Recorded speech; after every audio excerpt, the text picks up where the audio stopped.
I rank where the view is nothing less than phenomenal. For how I express and project from my abdominal. The only view better, both my daddy and my mama know. No living parents, my sons give me balance. My wife is my serenity, this mic is my identity. The world is foul enough, that's why I write without obscenities. Provoking danger with broken language and spoken anguish. Begging to get hurt, why would you ask to go through changes? Yes, Lord, life's a chessboard, master the angles.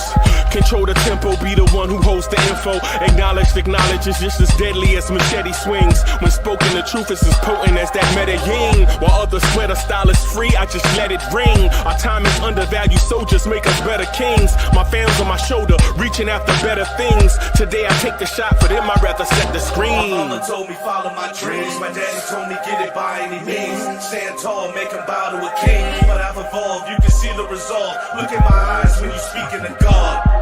Life and for those who be caught up in using what I was taught with the muse. I guess they call it proving I'm more than an artist. Penciling out my darkest while stenciling out a harvest. And storing what gets me from A to B, just like garages. Instrumental with collages. Envision what I've been drawn. Broadway to give you rhythm like the great Lena Horne.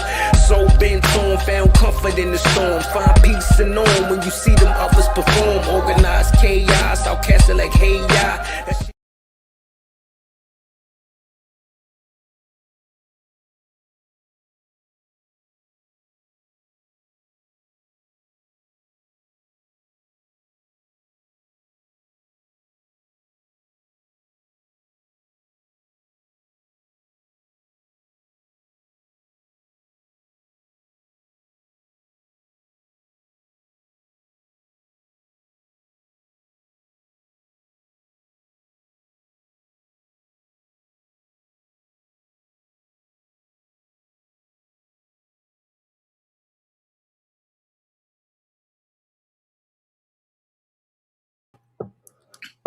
All right, there we are. You party people in the place to be. What's good? It's your number one chief Rocket Knicks Universe, your main man, Uncle Freezy, and welcome to the premier Knicks in the Nighttime joint, the Knicks at Night podcast. Salute everybody. Come on in, man. Have a seat, man. It's gonna be a ride, right? We got a lot to talk about, right? So we got a lot to talk about, man. Play Sacramento tomorrow, right? Play Sacramento tomorrow. That's going to be a game, right? That'll be a game. I'm not going to say, say what? Raphael in the building. Salute.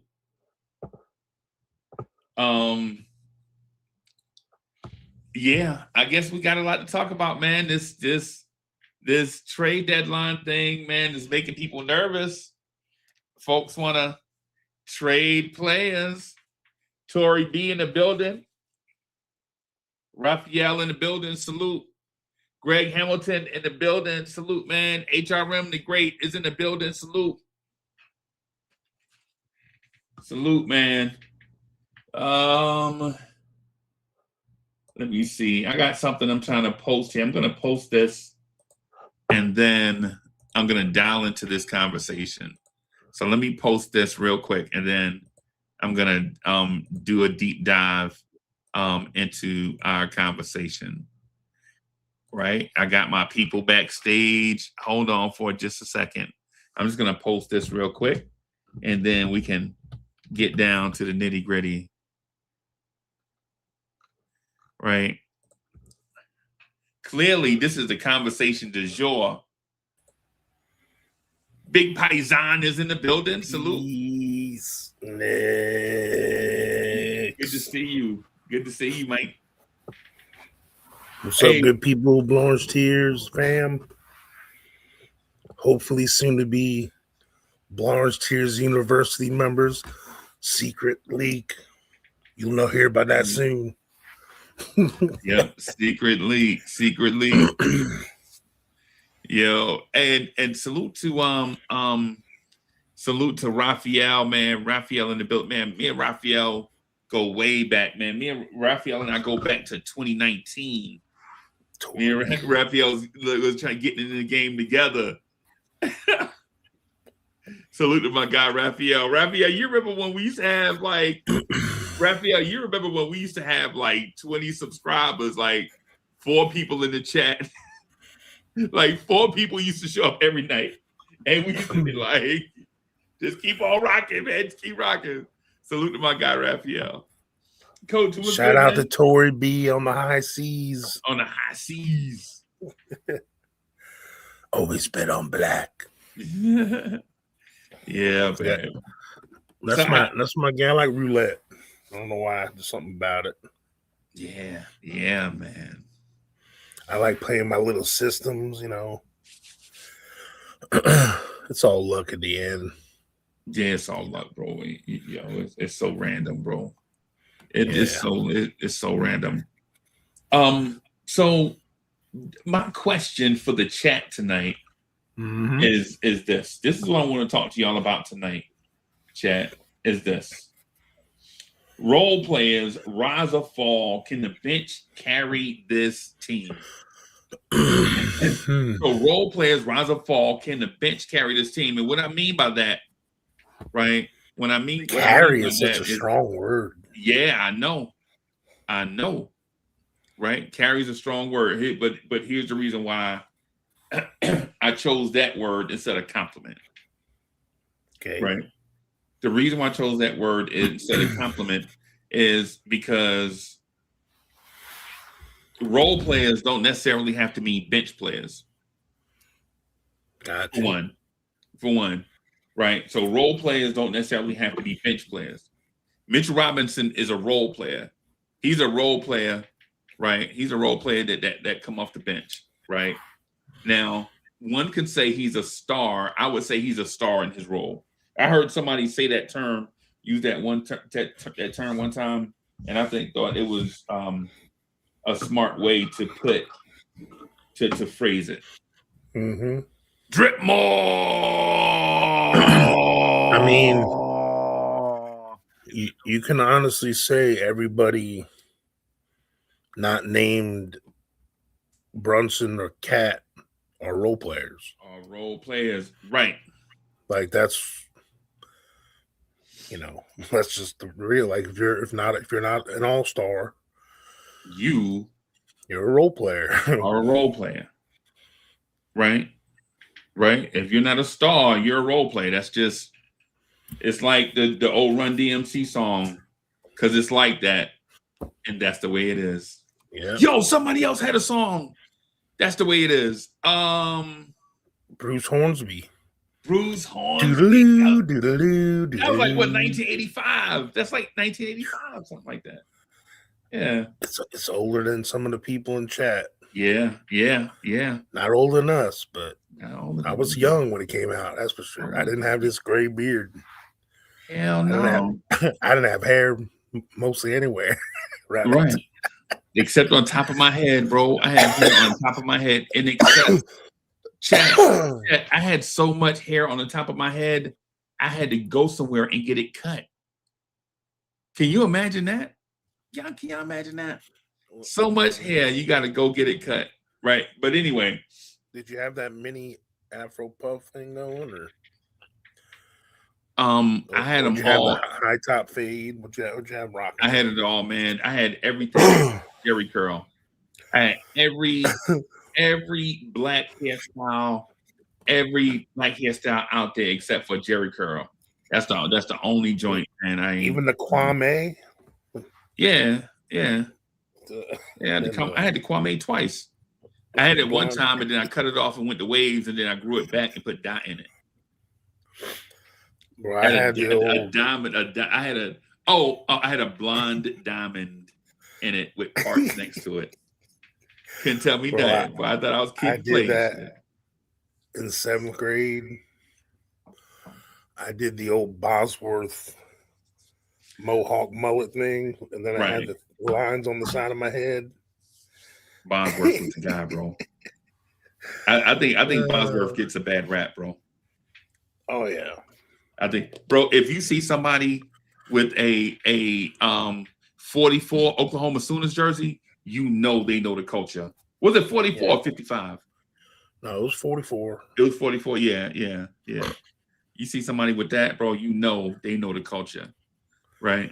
I mean, he was, people talking about, the Bo Jackson running him over in the end zone thing, but he was a hell of an athlete. He reminded me of, and chat, I'm gonna get to the thing. I ain't forgetting about y'all, but he reminded me of this linebacker out of University of Miami named Dan Morgan. I don't know if you remember Dan Morgan. They used to call him the Danimal. Yeah, of course. Yeah. Yeah, as a matter, he's the team president of the Carolina Panthers now. Okay. Yeah. Dan Morgan. Yeah. In game in the building. Salute. Salute. Yeah. Can the Knicks role players carry the team? Right. I think I may have misstated it in the title. I think I may change the title. Right. Role players rise and fall. Can the bench carry the team? I'm really more so in the mindset of, can the role players carry the team? So I'll change the title, but that's basically what I meant. Right. And so the reason why I asked that is, how many games are we going to watch where Jalen Brunson feels like he has to carry the entire offense? How many games are we going to watch where Mitchell Robinson has to control the entire defense? Right? How many games are we going to watch where Karl-Anthony Towns has to grab every rebound, or a rebound is not going to get grabbed unless it's Mitch or Josh? Right. And how many conversations are we going to have about, on a nightly basis, one of our role players is missing? On the nights that Bridges is cooking, we're like, OG can't even dribble. Or the nights that OG is cooking, we're like, Mikal can't even hit open shots. What I would say is this. I'm gonna put this out there, chat, and y'all tell me what y'all think. I believe the role players and bench on this team is good enough to support Jalen Brunson, right? As is. No changes. Nothing. No changes. Right? Miguel P in the building. Salute. I think the team right now is good enough. I got a text from one of my dear friends that said, hey, man, the time is now for the Knicks to sneak in a Giannis trade, right? With Trae Young going for nothing, John Morant may not go for anything. Hey, man, go to Milwaukee right now and do the Giannis trade right now. You may be able to keep Bridges. Like the way it's framed is, you may only have to give up OG and some pieces for Giannis in this market. And I told that person, no, stay the course. The role players we got is a perfect mix of role players. We just have to get the system right. Right? Yeah. That's what I would prefer to do. Right? That's what I would prefer to do. Coach, how do you feel about the role players in the bench? like players 3 through 18 or 3 through 17, I'm sorry. I mean, I think this is the most influx of... Oh, you're pouring something good, bro. What are you pouring? I know, man. I'm at work and eat a little extra caffeine, a little bit of Pepsi Zero, Pepsi Cola. Pepsi Zero. Yeah. Can I tell you what I had for dinner today? What? We had ground chicken breast with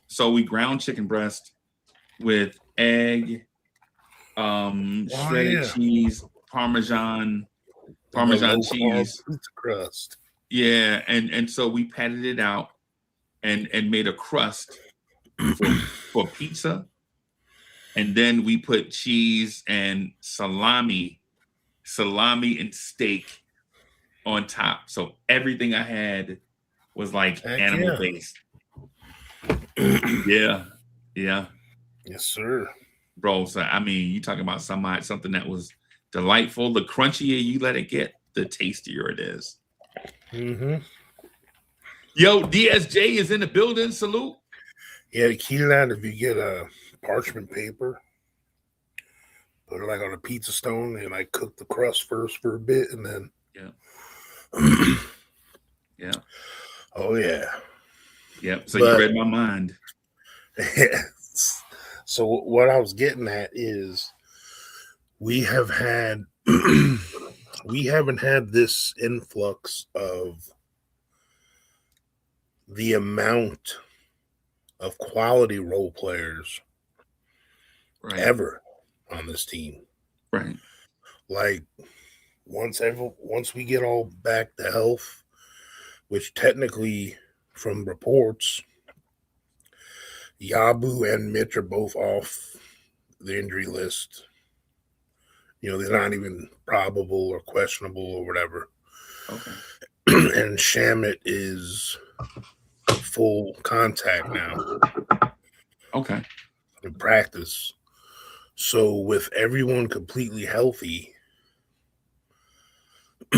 we have so many role players that it's almost like the term fishing in a barrel, like kind of thing. Like you go and catch a fish, you know, just dropping a fishing line and just a barrel full of fish. Right. So the analogy with that means we have so many guys that could possibly like have a good game or take off that it's bound to be a few of them guys at all the fortunate grouping we have. Like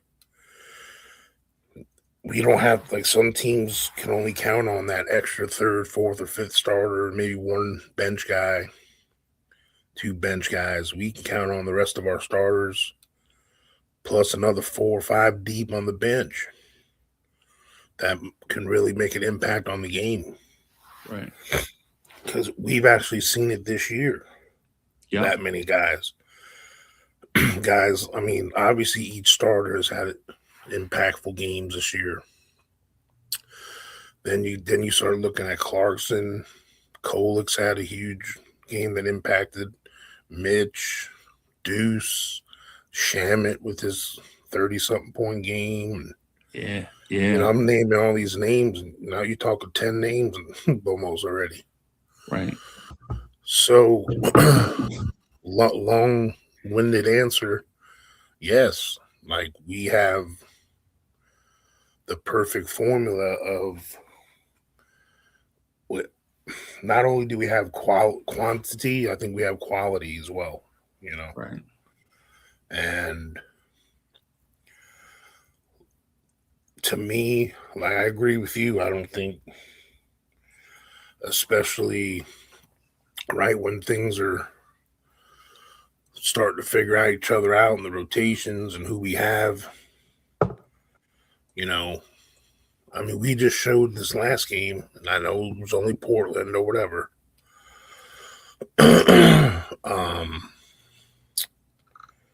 But with Josh back, I mean, he's the glue, bro. I mean, there's just something about him being there, I guess. This is something, he fills in them cracks. I don't know what it is. But everyone looked pretty comfortable when he came back. And it creates that, because when you have someone that impactful or in the lineup, in or out, it drops everyone down a peg to where they're supposed to be at. People aren't having responsibilities they don't have to have. You know, like, that was some of the things I was mentioning before. Like, especially when Shamit comes back, Clarkson can play the 2 like he's supposed to in his backup role or like some combo guard stuff or whatever. He doesn't have to be defending no damn wings. Right. And that helps his game. Right. It'll help Deuce to have, yo, what up, Jay? What up, brother? I was just fishing in a barrel, my bad. No problem. Did you get one? No, I'm horrible at fishing. Damn. Let me just use a net next time with the barrel. Just tell him to get in the boat. Yeah, I just talked to him. That's why I tried to talk to him. In the boat, Get your ass in that boat. Right. They laugh. Now, right, yeah. Yeah. I'm like, damn, back in the days that worked. But yeah, man. I think this is why we were excited about this year, because it's not just the starters and Deuce and Mitch eventually, later in the year. Like last year, that was our whole damn bench, Now we got 5 or 6 guys. We've got 6 guys on the bench right now that have started games on this team. So let me think. Coach, I think you made a point. Just real quick before that point get away, I think that's really going to help us come playoff time. That what you just mentioned, the 5 or 6 guys getting an opportunity to play high leverage minutes, i.e., starting when they normally wouldn't, and come playoff time or come late in the season for this playoff push. I think that's going to be very, very helpful. And I'm sorry to distract. I just wanted to put a mental stall by that so that we can remember that. Yeah, for sure. I mean, if you think about it, Kolick, Shamit, Mitch, Huck Porty, and Diawara. That's 5 dudes that have started games that are on our bench right now. Right. And then Clarkson's the only one that hasn't started that plays, Right. But, that's the purpose. They did it on purpose with him, He's supposed to be that spark plug. Did I say Deuce? No, I think I forgot Deuce. So I really was 6. So that's 6. Right. Shamit, Kolick, Huck Porty, Mitch, Diawara, and Deuce. Yes, there's 6 bench players. And if you said if could start, then you can throw in Clarkson. Yeah, exactly. Right. If they need to start, because so is Deuce a spark plug off the bench, and so is Kolick and all these people. If they necessarily need, right. I think the only one. You know what? I'm going to go ahead and say something. It might be unpopular to other people, but Yabu. If you needed him to start the game, couple more, minutes, start the game, and maybe he gives a little energy and then bring in some more. You could do stuff like that. Not that that's what looking better, but it would get. I think the truth is, I think it would give him a whole bunch of confidence, and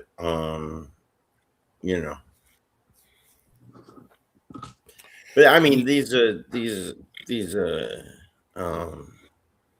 Yeah, he definitely has been looking better. Yeah, who has been for taking care of those minutes that he's got. Right. So I just wanted to throw him in there because I feel like we have. And pardon me, Coach, I'm going to be quiet so you get back to your thing. But I just want to say that. Yeah. No, I mean, I didn't mean to jump. I just want to say that I feel like he's like already forgotten. and I'm guilty of it. I'm guilty of it, but you know what? He's a Knick, and he's on the bench. So, you know, and he's played. He's had minutes. So, anyway, that's just my piece. I just wanted to throw that in there because we were talking about the bench. And I mean, I definitely think that he's one of those kind of players that would play better if he had more volume of minutes. Like he's just not one of those Jamal Crawford, Derrick Rose guys that just come in the game and Vinnie Johnson's of the world. Microwave, He's just, and, I've said this a bunch of times. We had a guy on our team like this, Precious. When he only played a couple minutes here and there, he didn't make that much impact. But when he started the game and played like the whole game, he actually did some stuff. They got him starting down. I mean, they don't got a lot to. It's not saying a lot. It's a big difference, but they're starting two minimum, vet minimum players right now, bro. Yeah, the other night he grabbed 10, 8, and 8. Yeah, I'm not mad at him. So it's something. The thing, and you always gotta want, when people talk about like teams, like, oh, these are teams we should be whooping, or how do we lose it? Like, you look all over the NBA, like the teams that are lower in the standings right now. Sometimes those kind of teams that don't really have, I don't want to say too much to play for, from this point on, in their mindset, they want to play spoiler every night to everybody else. Mm-hmm. So, like, their own little playoffs in their head have started. Like, some of them are like, I need to get my next contract, bro. I need to ball out tonight. We're playing the Knicks. There's going to be some more eyes on this game. Right. I got to ball out, So we're always going to get, when you're one of the teams that get talked about a lot in the NBA, good or bad, you're always going to get everyone's best punch, bro. No, especially when we're at MSG, and especially when our fans who represent all over the country start shouting, "Let's go Knicks!" in the fans, boy, in the stands, they hate it. You heard dudes the other night. Yeah, like you hear, like, how the hell do you hear that many Knicks fans yelling "deuce" on a deuce 3? Or when Brunson's at the line, there's people saying MVP at the away arenas. Yeah, it's they know what the MVP looks like. That's why. Yeah. So then we're gonna get a lot of people's best shots, like Sacramento. Yeah, they got talent over there, bro. I mean, they're NBA players. I mean, if we want to bring Keon Ellis back home with us, I wouldn't be mad at it. Yeah, I mean, I've heard rumors that they're looking for like a late first round pick for him right now. So, like, how late? Yeah, well, like, is 2040 okay? Yeah. But as the trade deadline scoots along, sometimes that turns into a young player and a second round pick, because some people might not buy for that price. Yeah, no doubt. So, to me, that's the only moves for me, like little things like that might make a little splash, just shore up the back end, add little extra insurances, but nothing that's gonna disrupt the chemistry or you know, because you pick up a starting level player that's expecting to play and be a big part of the team. You got to start over again with your chemistry and with your rotations. Like just when we start figuring things out, then all of a sudden we got to switch it up again. Yeah. Like the other years when we picked up Josh and OG, our teams were in different places then, we're still climbing the ladder, in those cases. And we got a bump with both of those moves. So if Leon Rose does think, to do something big or small, I mean, at this point, we got to trust him. I mean, the moves he's made at the deadline have all been positive since he's been here.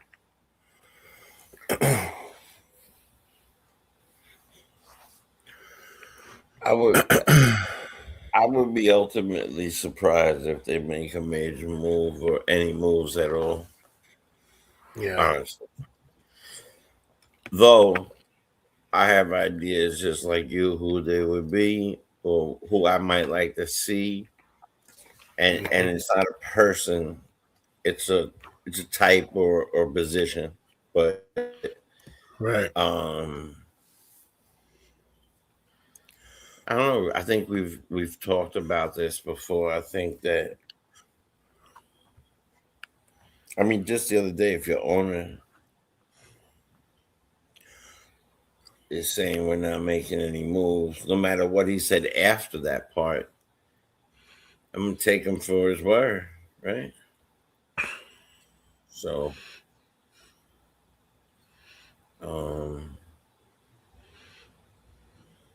yeah, I think about little things like that too. Something I saw in the just now. The kid from the Rockets, but you know what? Nah, I mean there's no way. No, we got nothing. There's nothing. Yeah. Like I'm not saying Tari Eason is McHale or OG, but his ceiling and his talent level, that's what it would take to get a guy like that. So yeah, let's be real. Yep. They're not gonna take Yabu and a dishwasher, for Tari Eason. Okay. As much as we want to. I better wash and dry though. You're in high demand. It's got to be in one of them high efficiency ones, like that have all the digital stuff and yeah, one of them smart dryer. I'll never see any of those. No, but I the thing is when people come up with these like, oh, I want this person, like you have to, you got to give up something to get something. These owners on the other team don't want to feel like they're getting fleeced, bro. Because they got to go back to their fan base and their team and explain why the hell they did that.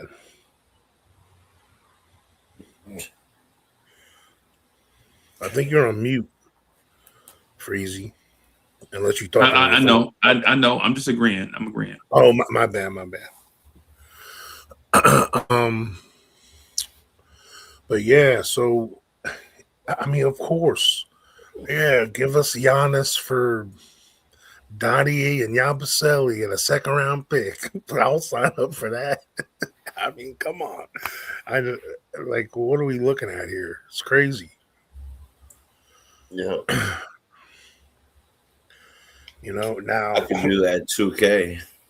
Now the Freezy one, I mean, as much as I love OG, if it did take OG and 2 or 3 other pieces and our next few draft picks and What still was be the able to proposition? still keep Cat and Bridges and Brunson, OG and some more and pieces and picks, For the Greek Creek? for Giannis. Yeah. That I would honestly have to Sign be me like, up for that. I mean, I think Cat would have to like for Giannis to come.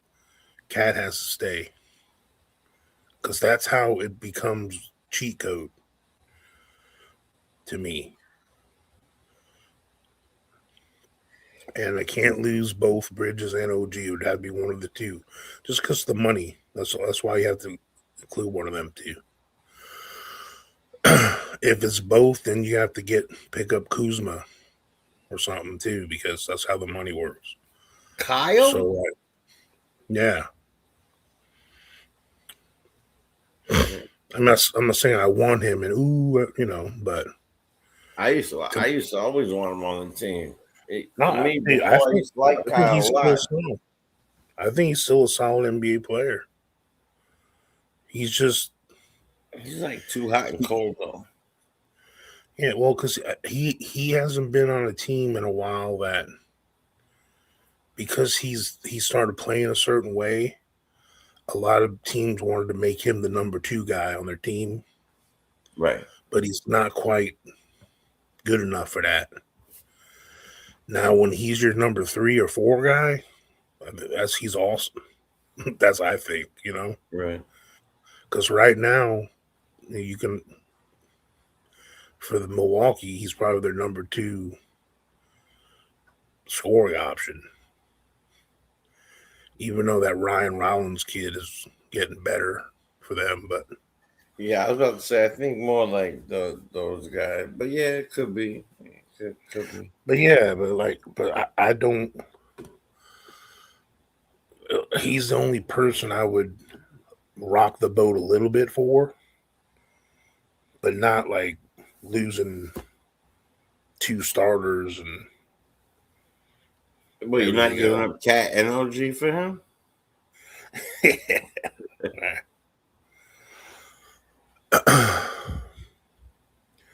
I mean, he's in the top 5 best 2-way players in this league, though. I think. Oh, I mean, he's probably when he's healthy, he's the best. I mean, yeah, he's literally. I was watching. Like he's literally the only person that could put up them numbers offensively and still be the defensive force on the court. Right. Yeah, I mean, I look around the league, man. You take a look at these guys. How many like injuries he's had, and yeah, he fights through them, and yes, he's definitely one of the best still. And then I'm looking over across to Dallas, and I'm like, wow, Dallas, did they get fleeced like so badly? Because this guy is never going to be uninjured ever, AD. Because a guy like AD, if not hurt, is a guy that you try to package for because he's a 2-way baller. Yeah. It's tough. It's tough. The fact is though, that game that we just saw is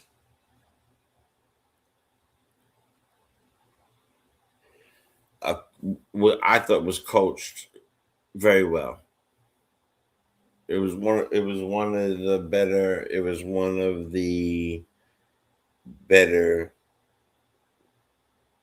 coaching. And I know people, Cat wasn't on the floor, and this guy wasn't on the floor, and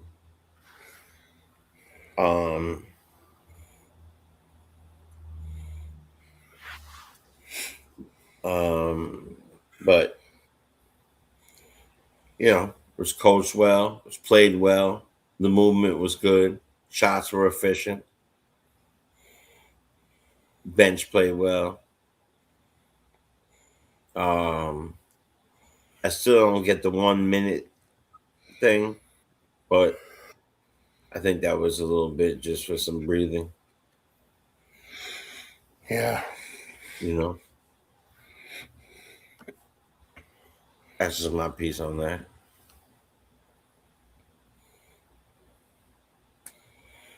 So, in the end, I really just think that great teams have low lulls in the season sometimes. It just happens, and right. And a lot of ours,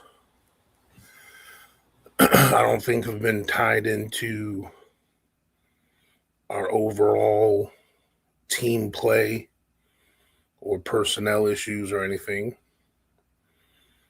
I think we've been trying to figure out who we got. We're trying to figure out who works well with each other still. And when you have pieces in and out of the lineup because of injuries or whatnot, that process takes a little longer. I mean, we see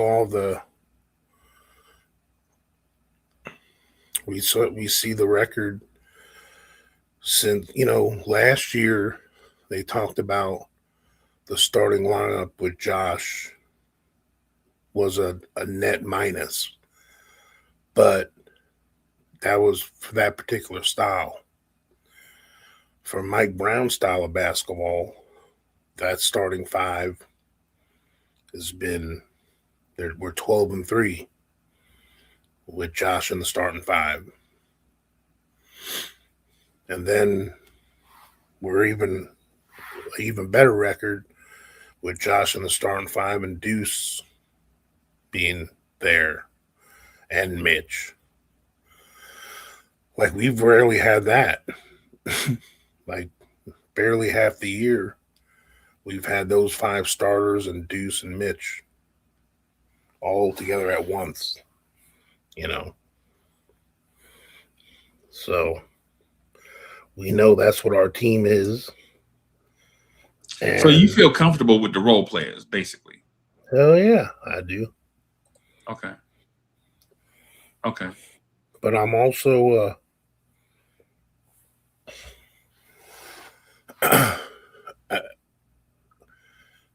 as a being objective and thinking about what always maximizes our chances of winning, I'm also not gonna scoff at opportunities to upgrade as long as it doesn't sacrifice what we got going on.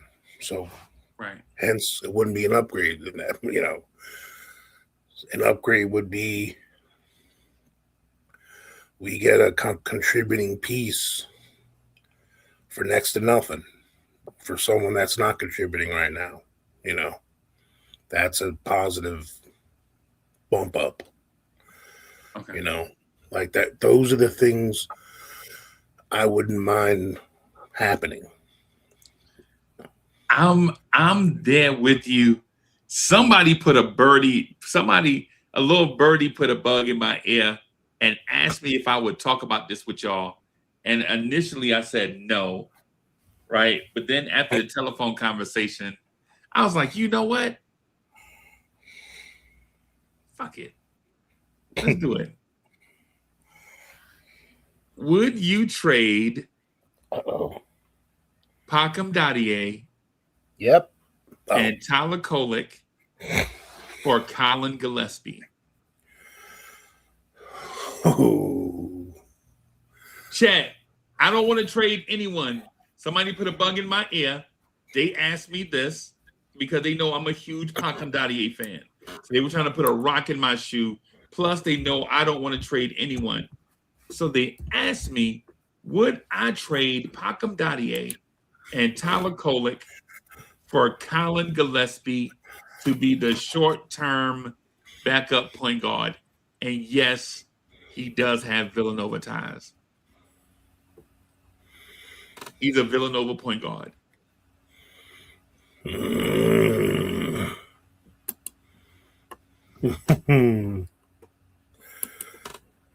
I mean,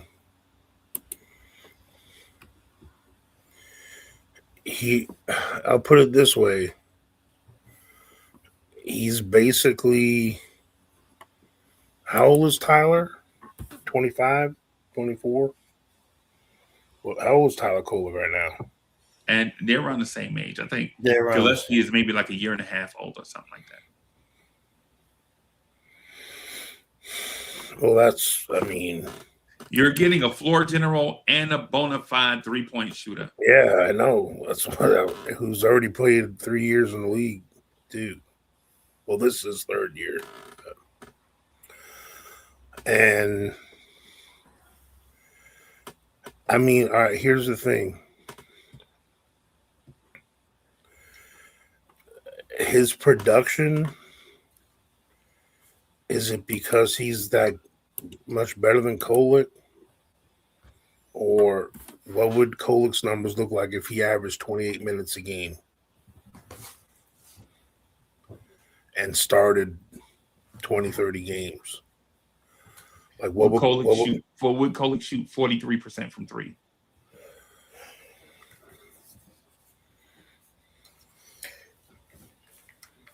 I don't know. That's so pretty you good. know I don't want to trade Kolek or Dadier. Right? You know what my answer is to this already. Leave the team as it is. Yeah.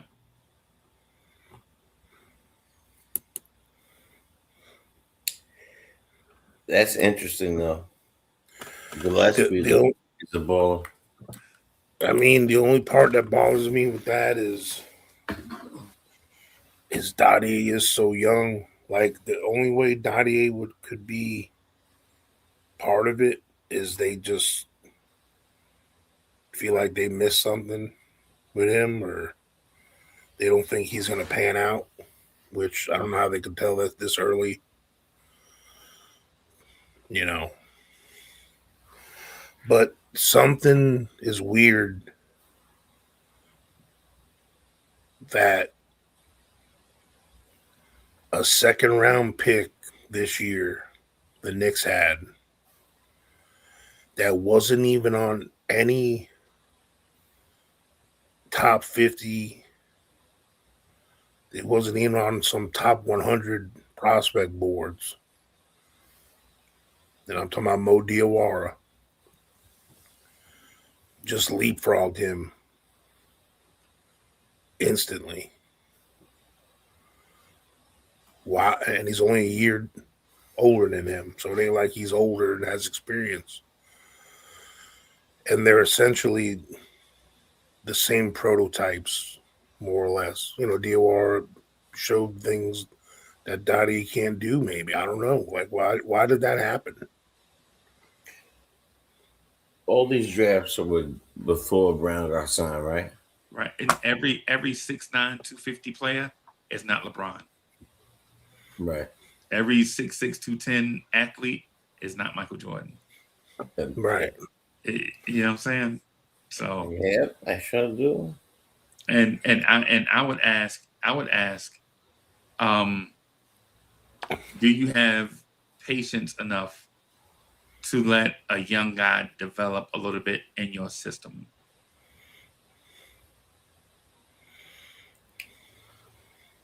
I'll be right back, y'all. All right. Is he a full, like Dottie is a full, he's still on a two-way, right? Dottie? No. Yeah, I thought he is. Is he? I thought he's been playing They just got rid of the only people on there. You could take a peek at that. Yeah, I'm gonna look, Wally. Yeah, he's a first round pick. He can't be on a two-way, bro. Yeah, he's not on a two-way play. Yeah, he's a first round pick. He's on a guaranteed 4-year deal. Yeah. Bacone Dadier? Yeah, every first round pick, bro. It's not just him. Every first round pick gets a guaranteed 4-year deal. I don't know why. It's the rule. It's just that's in the CPA, bro.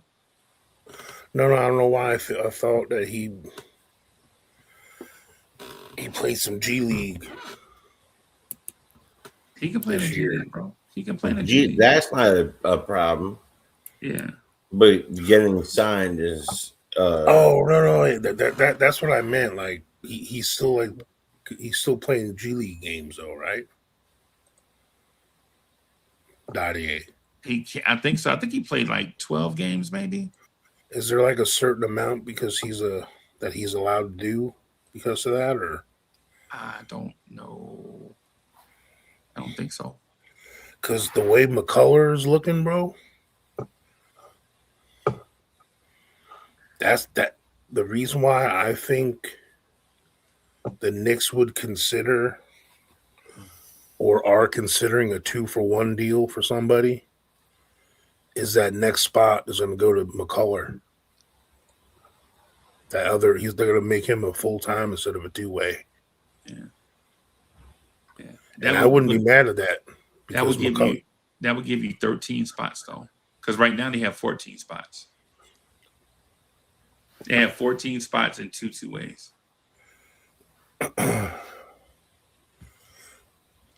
Are you saying? I mean, are you getting at? I mean, we can get another two-way player after McCullough gets pulled up. Like make Dink Pate a two-way or something. You know what I mean? Because Dink Pate's only just assigned to G League only. Because right now our two-ways are Jemison and McCullough. Yeah. And if we do a 2-for-1 deal and say we bring up McCullough, then we can make one of the other G League guys a two-way, like Dink Pate or whoever.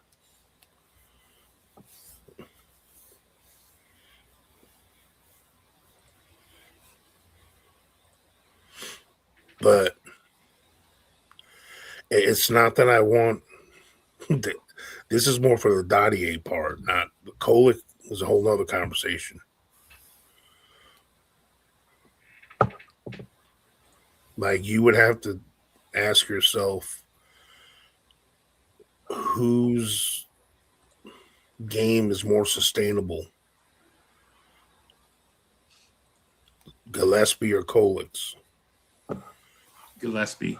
It's Gillespie, bro. Yeah, and Gillespie's already showing right now he's being counted on. Like Gillespie's 6'1" looks different than Kolek's 6'1". He seems bigger. Yeah. He plays bigger. I'll put it that way. Plus he's more of a bucket too. But no, it's not only that you get to see a lot more of him right now because of the situations the teams are in. But he's earned his way up into that area. Yeah. Gillespie got game, man. He's definitely got game. He has a different game than Kolek is.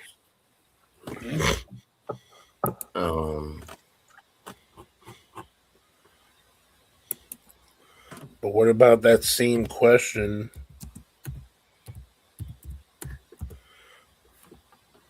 for Keon Ellis?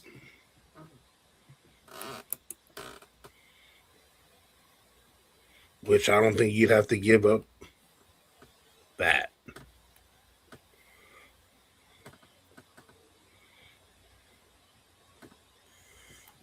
And you're talking about a 6'4" guy now.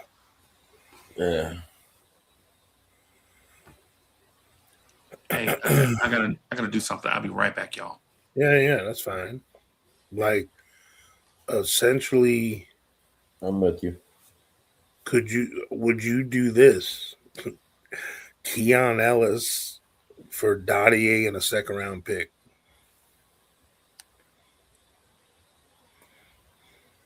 Keon Ellis. No.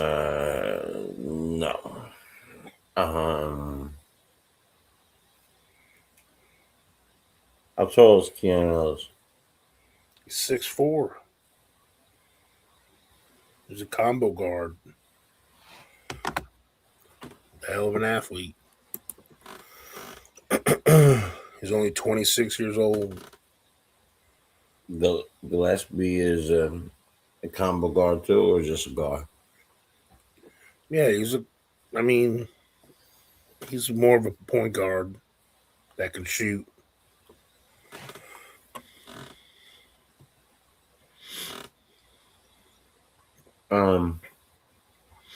Keon Ellis is like a streaky guy, but he's an explosive athlete too.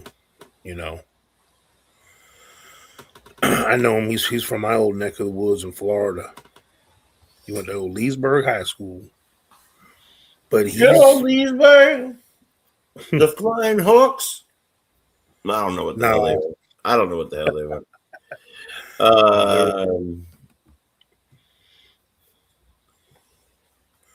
No, like when Keon Ellis gets minutes, he gets buckets, bro. Like, he can shoot. I mean, I know he's only 36% from three, but he makes, like, he's had 3 for 6 nights, 5 for 10 from three. He's like kind of like Deuce from three, but not as accurate. It's kind of like the second year, the second or third year Deuce at three. Yeah, kind of thing. But Deuce was but you're talking a minimum taking me off last game for a minute. I'm like, yeah, bro. Yeah. But then he locked in. I tell you one thing I don't like. I'm gonna get on this for a minute. We get back players now. Of course, Josh Hart is a necessary beast for that starting lineup. But why in the world did we go away from Kolek completely? Why in the world did we go away from even Diawara for a minute? Like, to me, that's nonsense, and I know that's the essence of what we're talking about right now. But I want to bring it back because I wasn't here when we started that. I think, and this isn't making an excuse for Mike Brown at all, or the coaching staff. I think they feel the five starters and the first 2 or 3 guys off the bench, it's more important to get their understanding and flow of the system first and foremost, like down pat before they start letting them guys back in the mix. Like, but I think because you mean the ones that were hurt, right? Like the importance of like Josh coming back and Deuce coming back, and Mitch being leaned upon more now. We haven't had all of them cohesively together that many games this year. Like only about probably half of our games we've had all those guys together. Yeah, I mean, so really the Mike Brown project, even the sham, like some people are always surprised to hear it, but the proof's in the pudding. Mike Brown saw Landry Shamet as the sixth man on this team, bro. That's how much of an impact Shamet was on Mike Brown. There's something in Shamet's game that fits Mike Brown's system. And Shamet was doing well before he got hurt. Now, I know Josh was out at first when he was doing that, and Deuce missed a couple games. But even when they came back, you know, that's when he had his 30-something point game when Josh was back already. You know, so like, to me, I know in the back of his mind or whatever, look, I got Shamet to figure out, you know. Right. So, and when I'm not saying Shamet is not the 30-point Shamet, whatever. He's what his averages say. Before he got hurt, he was averaging 10 points off the bench. And what more can you ask for? He's being pesky on defense. He wasn't like, I mean, like that's like, I'm not saying he's like this huge piece, you know. Oh, we're gonna be so much better just because Shaman. No, he's just part of a rotation that Mike Brown envisioned, you know. Yeah, And I mean, that it was here when Mike. Remember, they were here. Mike Brown got here. So Mike Brown, Shamit's been around a long time. Mike Brown's been around a long time, and he knew what he could do. He had trust in his game. He had trust in what he brought him in, and then he saw something early in camp of what might be. Yeah. I think that really what it boils down to when it comes to Shamit. Shamit's been right for that. Because technically, when you look at the bench, you say yourself, Shamit coming in first. So, it's a little head scratching. But this is tough because I hear the look, I see the passion in Rex, and I see the passion and all that with people, but sometimes you also got to see there's like we're not right. Shaman, it was good for us when he played. That's why he came in first. That's what I mean. I don't care. Like all these things that these people that have negatives when they say, "Oh, I don't want so and so." I don't care how people were on other teams. I don't care what their history has been. Sometimes I don't even care about the injury thing. Like, because when you're at a top organization, like we've been showing that we've had a decent medical staff right now. Right. And somehow they're managing our injuries, fairly well. Like we have guys like OG and Cat both had that label of being injury prone. And they've been OG's missed more, some games. But relatively to what they've been in the past, they've been relatively healthier, knock on wood, than what everyone was worrying about with them. Yeah. So, like, for me, having Shamet, it's not about only what Shamet provides us.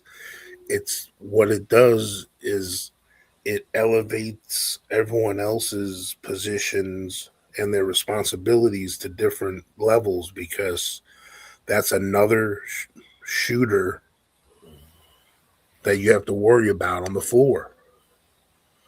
Like, right. It helps Deuce. It helps Clarkson. It helps if he plays with Brunson or whoever else. So, like, Like I said, it's not about, oh, can't wait till we get Shamit back because he's such an impact. No, it's a cohesive rotation of what Mike Brown believes will help his system. You know, Yeah.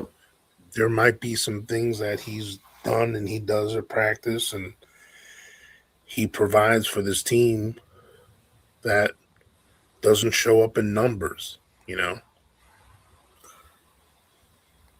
I mean, it's also listen. It's eyeball test. Like you could. There's so many different things that have happened in the past couple of weeks. I'm be very straightforward. I believe that Mike Brown has blew a lot of these games himself. Yeah. Pulling in the wrong people, putting out the wrong people, not making the right moves, not pivoting correctly at the right time. I believe that that that Cat has been playing on a level that people aren't giving him credit for just because his numbers say 13, 11, and 2, and we're so used to 25 and 13. Doesn't mean he's had a bad game because he's been one of our absolute best passes, in the lineup. So, every single day is not it's not like the last game. Every game is different, right? So when we're talking about getting Shammer back, it's not necessarily about who's better than who. It's Right. For me, it's about who fits with who, and the play, and that is on not just we could do we don't we're watching the game. We are couch coaches. Right. We are or what should we call it, recliner GMs, and that's fun, and I like to do that, actually, to be honest. But when it comes down to the real deal of who is playing and how they're playing, I really think that they you take this last game, right, and Cat played very important moves, and then when it was time for him, like at one point OG was at the 5, so like when you take him out and you put OG at the 5, you're saying I'm going to go with a small, fast defense team. Well, I think that was more of who's a around him reaction and you to go, okay, the scenario. right. It's a scenario. At the time. It's a scenario move because they had Robert Williams was their 5, so you can get away with OG at that moment, right. But within moments when they moved that around, they brought Mitch in. Like when that stopped, Mitch came in.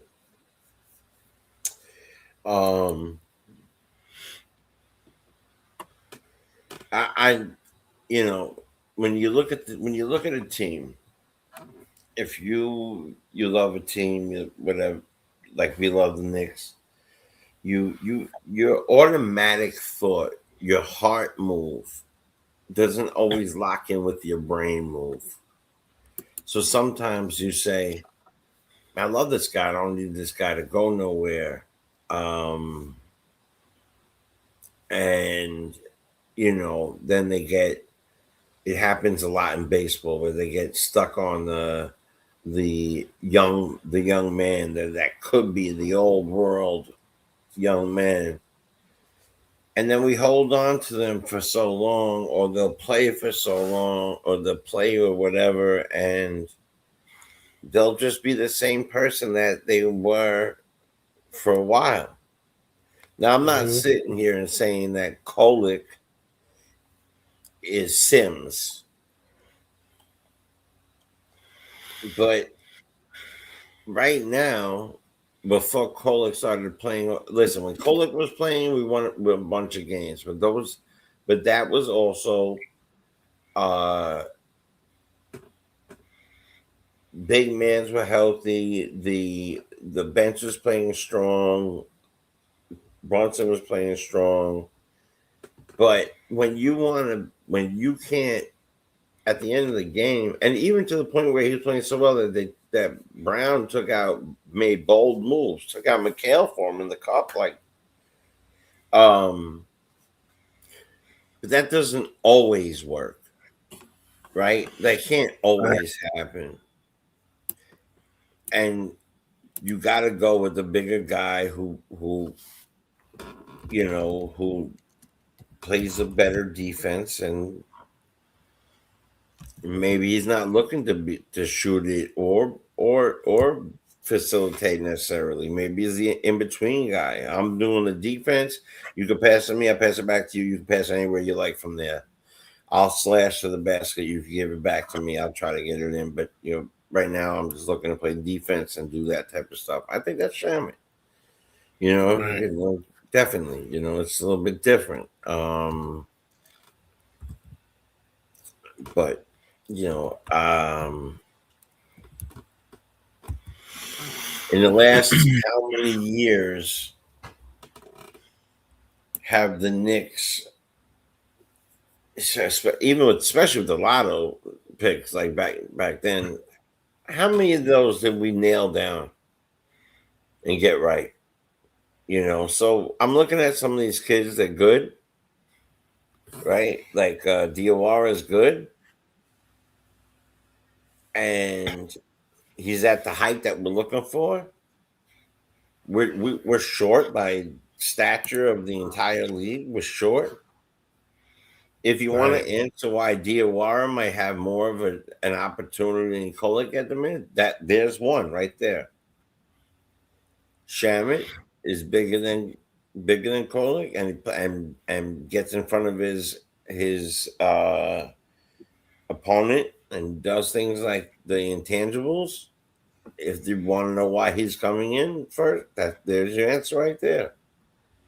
I think some of these answers we're trying to make up so much stuff with very fast, and these, I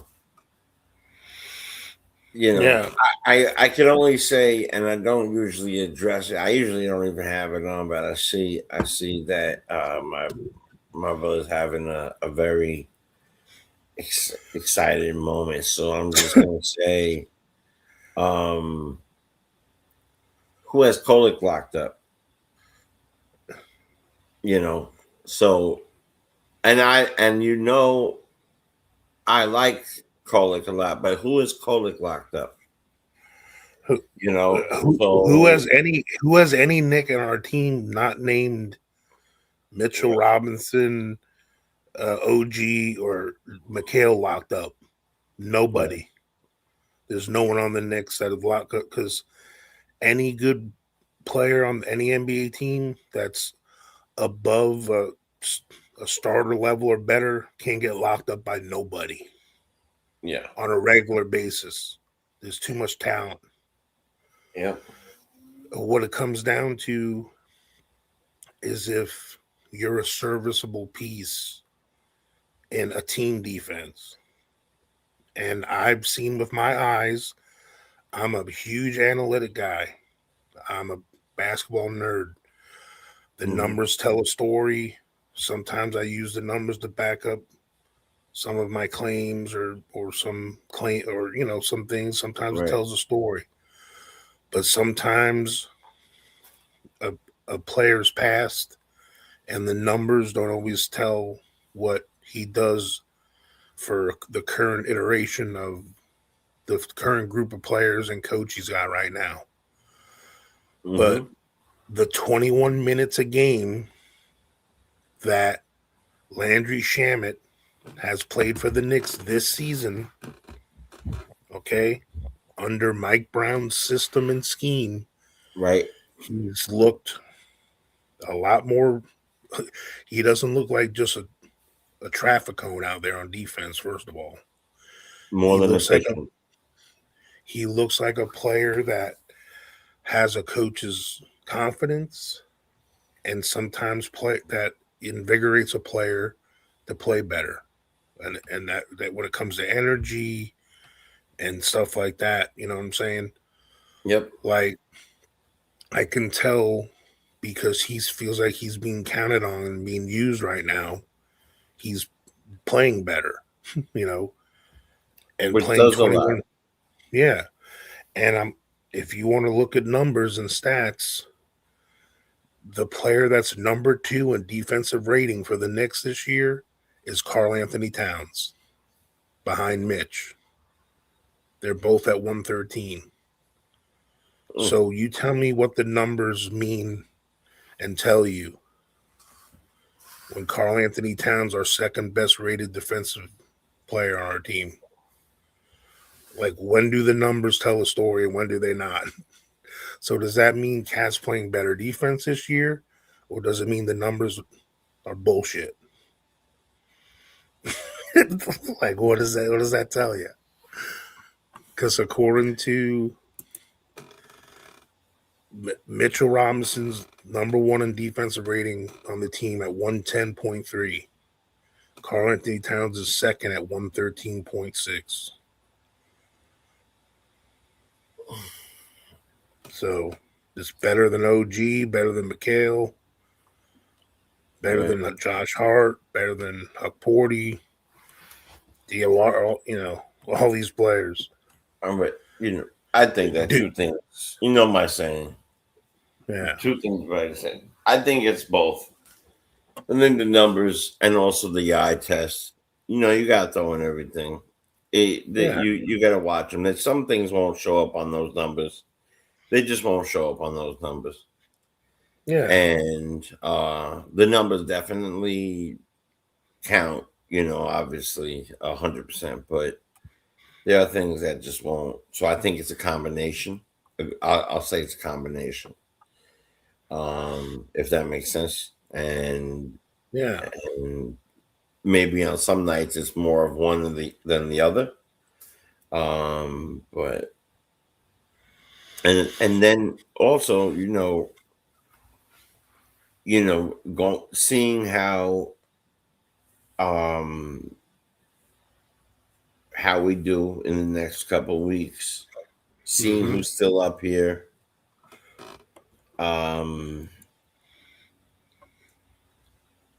It'd be very interesting to see if they go with a Tibbs-esque veteran. I'm putting in this is my circle of trust guys now, and then throw, because it kind of looked like that the last couple of games. But if it's winning you games at the moment, then it's not a big deal to me, because we haven't done it all year. Yeah. So no, I think that the recent trend for that is ties down to, like, because this is something myself as a coach has done before. Like, when there's guys I know are going to be guys I'm going to have to really count on every game with substantial minutes in the playoffs, I got to make sure those first 7 or 8 guys are locked in, period. And we haven't had those 7 or 8 guys together, like I said. But I mean, I'd like to look up the exact number of games that the 5 stars, meaning Josh, Deuce, Mitch, and Clarkson, have all played a game together.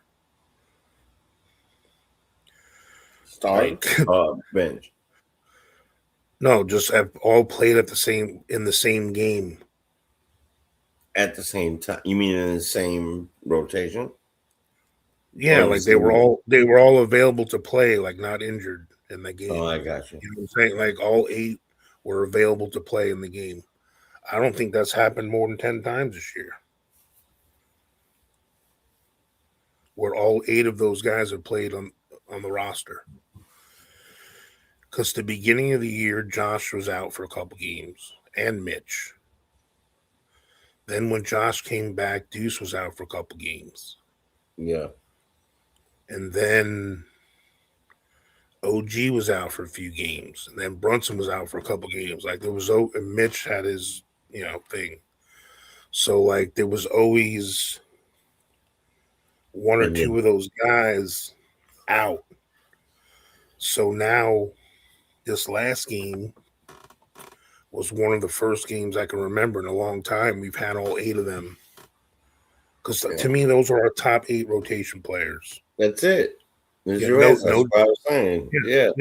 No disrespect to Kolick or Diawara or Upbordy or Yabusele or Sham or any of them guys. But we have to get them on point and locked in. And then once they're kind of locked in and we got something going with them, then we can figure out the peppering in of the Kolicks and the peppering in Diawara and peppering in, these other guys. And you know what? If that doesn't happen this year, you could pepper like a dash. Yeah. But if that happens, it doesn't happen this year. But Shamet comes in first, and then whoever it is, and we go for, I'll be fine. Yeah. And because the truth is that Shamet does play more defense than Coley. Yeah. He gets right in front of him. And the thing is, the 8 players I'm talking about, that's 1.5 more people that played significant minutes last year. You know what I'm saying? Like that's still, more of a rotation than we've ever had. And what I think, the thing about having the full roster, and this is something that Tori and I both agreed on earlier too, like we both mentioned this. Everyone was worried about Kolick and Deuce and Clarkson and Sham. When everyone's healthy, whose minutes are the starters' minutes, they're the ones that are going to actually be able to take a reasonable break, and we're not going to just fall off a cliff when they're off the court when these guys are all back. Yeah. That is the blessing of having someone like a Shamet back. Not that he's going to provide all this awesome. No, we just need some serviceable guys that can hold the fort down while our starters get a reasonable amount of rest and a break in a game. And without losing the game and without losing the lead or things falling apart. That's what having Shamet step up a little more and Kolick stepping up a little more. It provides our starters with a longer, instead of them sitting on the bench and come on back in. It's falling apart. Less of that happens, Yeah, I'm not definitely. I'm not into that. I don't want that. Like how many times this year do we notice like we're in the midst of a nice little run and we're like, oh shit, Brunson's been on the bench for like 7 or 8 minutes during this run. Right, that's awesome. It's like we're doing our thing. Towns is out for the whole 4th quarter. That's great. You know what? I didn't take it as a bad thing. I know other people did. I think we were rolling. That's it. Like the game Kolick went in the cup instead of friggin' Bridges. I mean that took a set.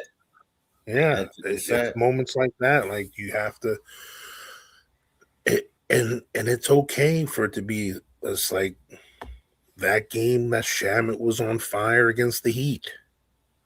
Yeah. Let him play. Let him cook. You know, there's been a couple games this year where Clarkson was cooking and he was left in a little long. Like that's what we've all been asking for, like in the past. Like when a guy is cooking, let him keep cooking. Yeah.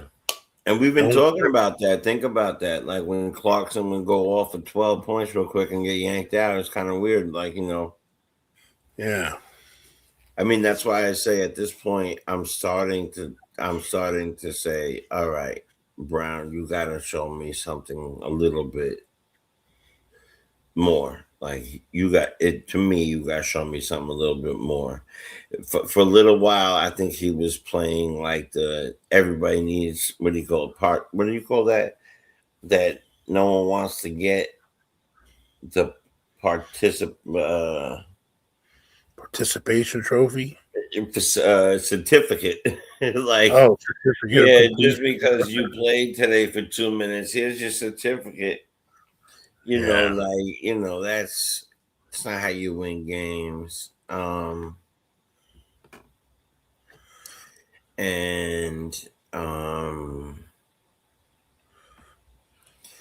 know, whatchamacallit, that,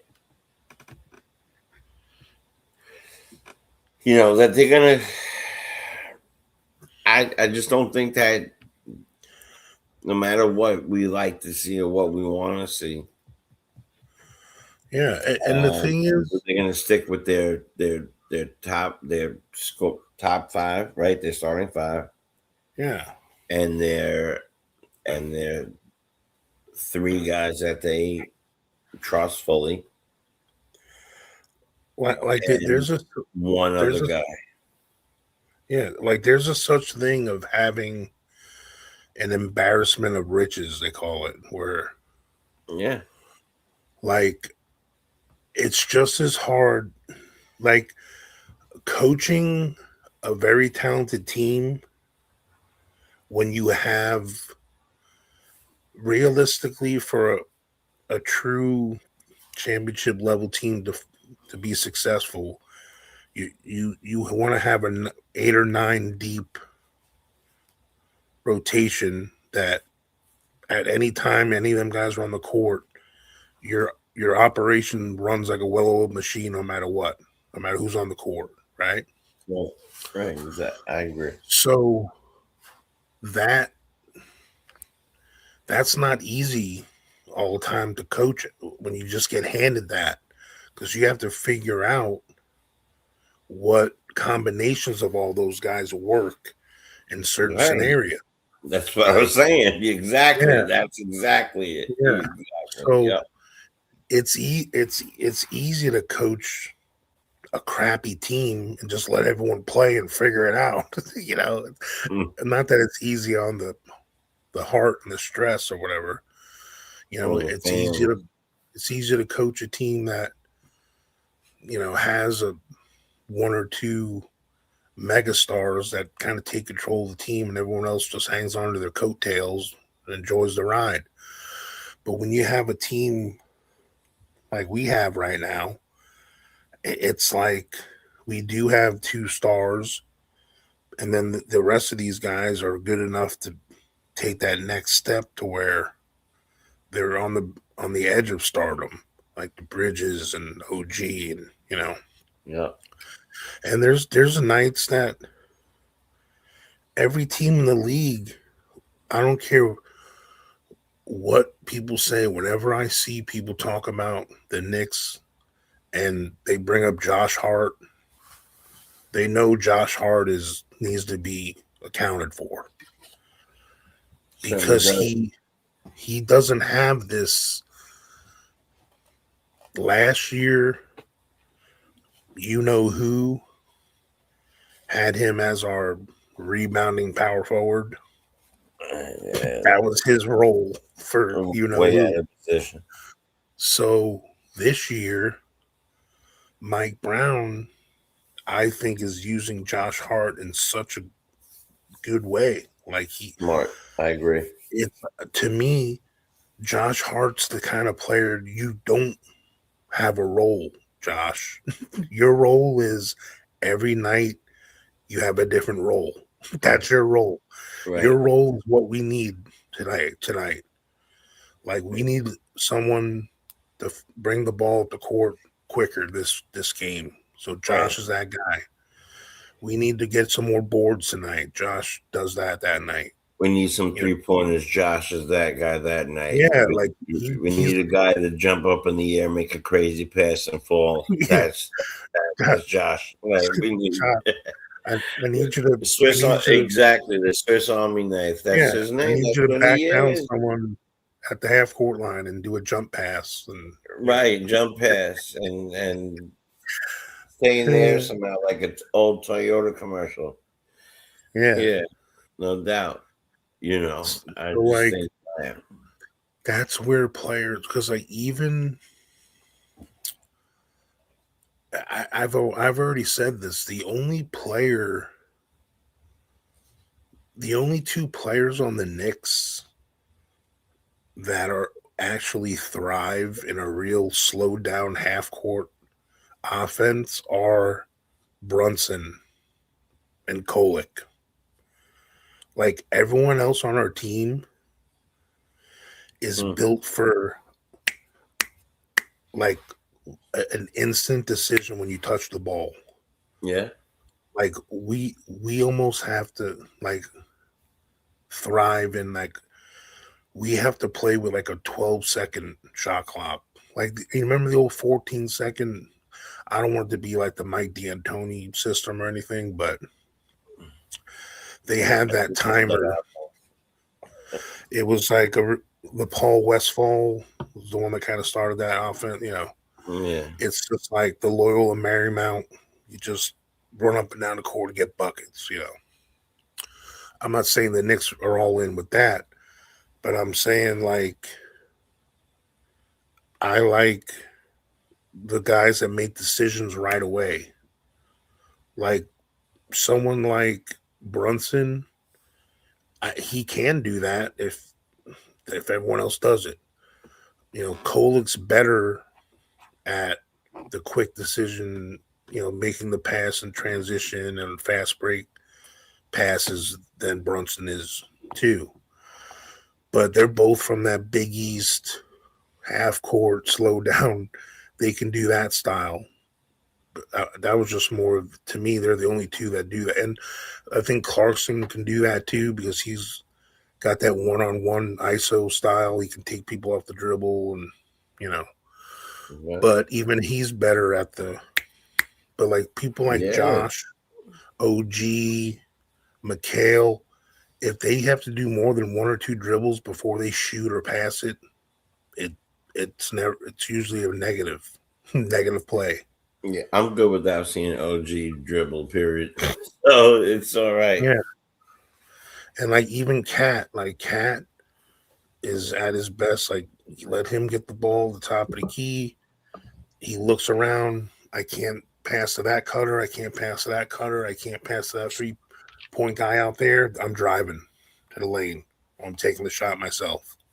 And it's happened. Also, you saw him standing under the basket finally, looking for the ball, which is something that I've been, screaming for. So. Yeah, man. So, and that, all the stuff I'm talking about, it don't happen overnight, Right. Even the Dream Team and some of these other players, the Dream Team lost against college kids in practice. Practice? One game. Did you say practice? Well, it was an exhibition, whatever, scrimmage. Right. Yeah. And you know what I'm saying? So like when you get the higher level talent playing with each other, it takes a while because some of these guys have been used to being the man their whole life. Yeah. You got to start learning how to let other people eat while you eat. Yep. You know, and that's something that even Brunson has to adjust to. You know, So Right. almost like and he's too been many better at cooks in the kitchen, but then we start learning how to chef together. it. Yeah, And that's what's happening, and I like it, and I think that at the same time you got a new guy, and he might have been the number one guy in his not number one guy in his class, but he's new here, right. and he has shown us some skills. But unfortunately, your skills, as dope as they might be, are you're a prep chef now. You're not going to be, right. If JB is on the steaks, and Hart is on the chops, and the other guy's on the brisket, and this guy, you're chopping the onions, and I'm sorry that you're chopping the onions this year, and when we need you, you're going to come in and you're going to cook the brisket, but for now you don't need to, and Yeah. and we have to accept that. Well, if you look at all the master chefs and the 5-star, the Michelin star chefs, Yeah. they don't even cook anymore. Right. They just taste. Yeah, they get everyone else, like there's cooks underneath them. There's sous chefs that are just as talented as they are, because they're letting them cook, because he trusts them enough to carry on what he's laid down for them. Right. Yeah. And that's where someone like Jalen Brunson, when he realizes that, now once in a while, Brunson might have to do the old move. Let me do it like this. Mm-hmm. You know what I'm saying? There's gonna be some games where Brunson got to do that, and where this ain't talking about our Knicks standards, bro. Let me do this real quick and show y'all what I mean. And that's something that's taken, because think about Brunson's journey to what he's risen up to with us. This dude has been the underdog story his whole life. He's been told he's too short, he's too this, he's too that, slow, too slow. His head's too big. Like big headed. His father's the coach. Yeah, but you're only in because of your pops. Yeah, right. The dude, National Player of the Year, won the national championship, and 4 of his teammates got drafted ahead of him. And one of them was absolutely garbage, bro. Pascal. Yeah. Amari Spellman. Oh yeah, Spellman. Yeah. And like and then when he gets up to Dallas, Bridges top 10. Luke is already there. Yeah. Yep. Playing in a style that he was doing what Luke was doing at, for Villanova. He was the guy running the ship over there. So he had to learn and adjust and wait his turn. And then all of a sudden he showed, when Luka got hurt a couple in playoff games, he had them shootouts with, he was killing it those games. Yeah. And then all of a sudden, and then he was given a team, and he heard all the murmurs, bro. Yeah. What the hell are we doing, man? The hell we giving money to this little short dude, bro? Blah blah blah. Right. Knicks always getting the bridesmaid and blah blah blah stuff, and Right. And then he did what he did, and he's finally got it. and he's running the ship, and he's respected and getting MVP chance. And now he's in random cities. Yeah. Right, in every city. And now we all are telling him, come on, man, share it. I just got here. Right. I finally got to where I need to be. So now he's got to dial it back down and readjust his focus and realize he doesn't have to do it by himself anymore. Right. And that's where guys, I'm hoping, like Josh and Mikhail, who he trusts on a like normal teammates, he already has a love with and a brotherhood. Right. But the love and brotherhood he has with Josh and Mikhail, that's on a whole nother universe. Yeah. Like beyond even the game. Like these dudes are gonna have their families together when they're retired, their family. So they certainly are. So now that it's going to take them guys, and this isn't, I'm not knocking Brunson at all. This isn't a knock on Brunson. This is just a readjustment of a superstar, letting other guys in and eating, learning how to do that again. Right. Yeah. It takes an adjustment, It does. Did Did Kobe and Shaq win the very first year they got together? No. There was a power struggle there all the way to the end. I mean, even when they were winning, they were still power struggling. So, and I know we don't have Kobe or Shaq. I know it's a blasphemy for some of the people to hear our Knicks being compared to, but I'm sorry. I'll put talent-wise, this Knicks team, bro, this is a hard team to put together on 2K. Yeah. Bro, you don't have 5 starters this good. It ain't normal. Nah, that ain't normal. He has Mamba blood, and I'm sticking with that. He does. He does. Period. Yeah. And only one other person besides the Mamba himself had that same blood. And I might listen, because you have that blood doesn't mean that you have that bag. You have your own bag. Yeah. But he's got that blood. And no doubt about it.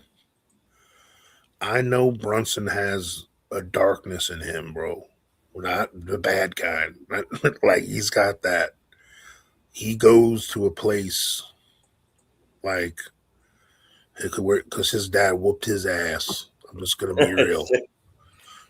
I know when I see another young man who got his ass whooped by dad, Rick definitely whooped that ass when he was younger. Right. You know what I mean? So that's something I just he's gonna, dude, even Michael Jordan, the best, people say he's the best ever. He failed more than he succeeded. People act like he won every damn season. The way they talk about him, bro. That man didn't win every season, bro. And I'm tired of the free pass he always gets when the Magic beat him. When he came back. That ain't talked about enough. Yeah. 6. He won the 6th. Bro, the Magic whooped that ass. I don't care. When Mitch came back only the last 17 games last year. So the Knicks get a free pass because we didn't make it. Because they gave the Bulls a free pass when Jordan only played the last 19 games and they lost to the Magic.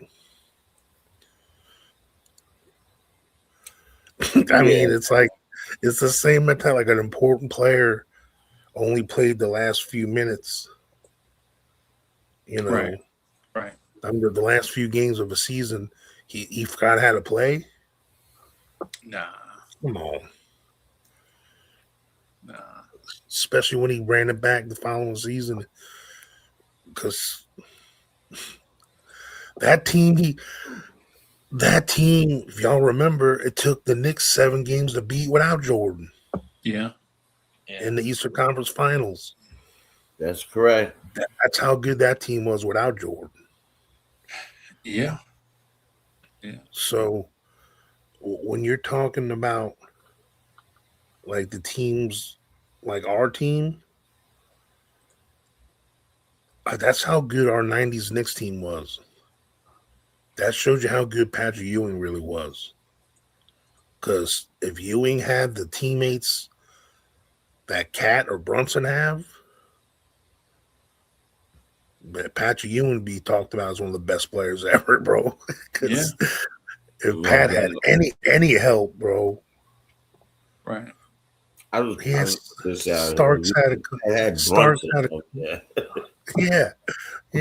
had a couple nice little years, you know. No disrespect to him, but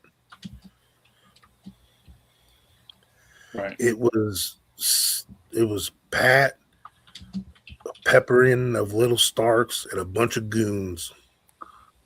Yeah. But it goes to show you how much goons were important back then, right? That was important. No, shout out to Oakley and Derek Harper and Anthony Mason, and Anthony Bonner and Charles Smith. For your layup missing ass. Yeah. All y'all, you know, it's like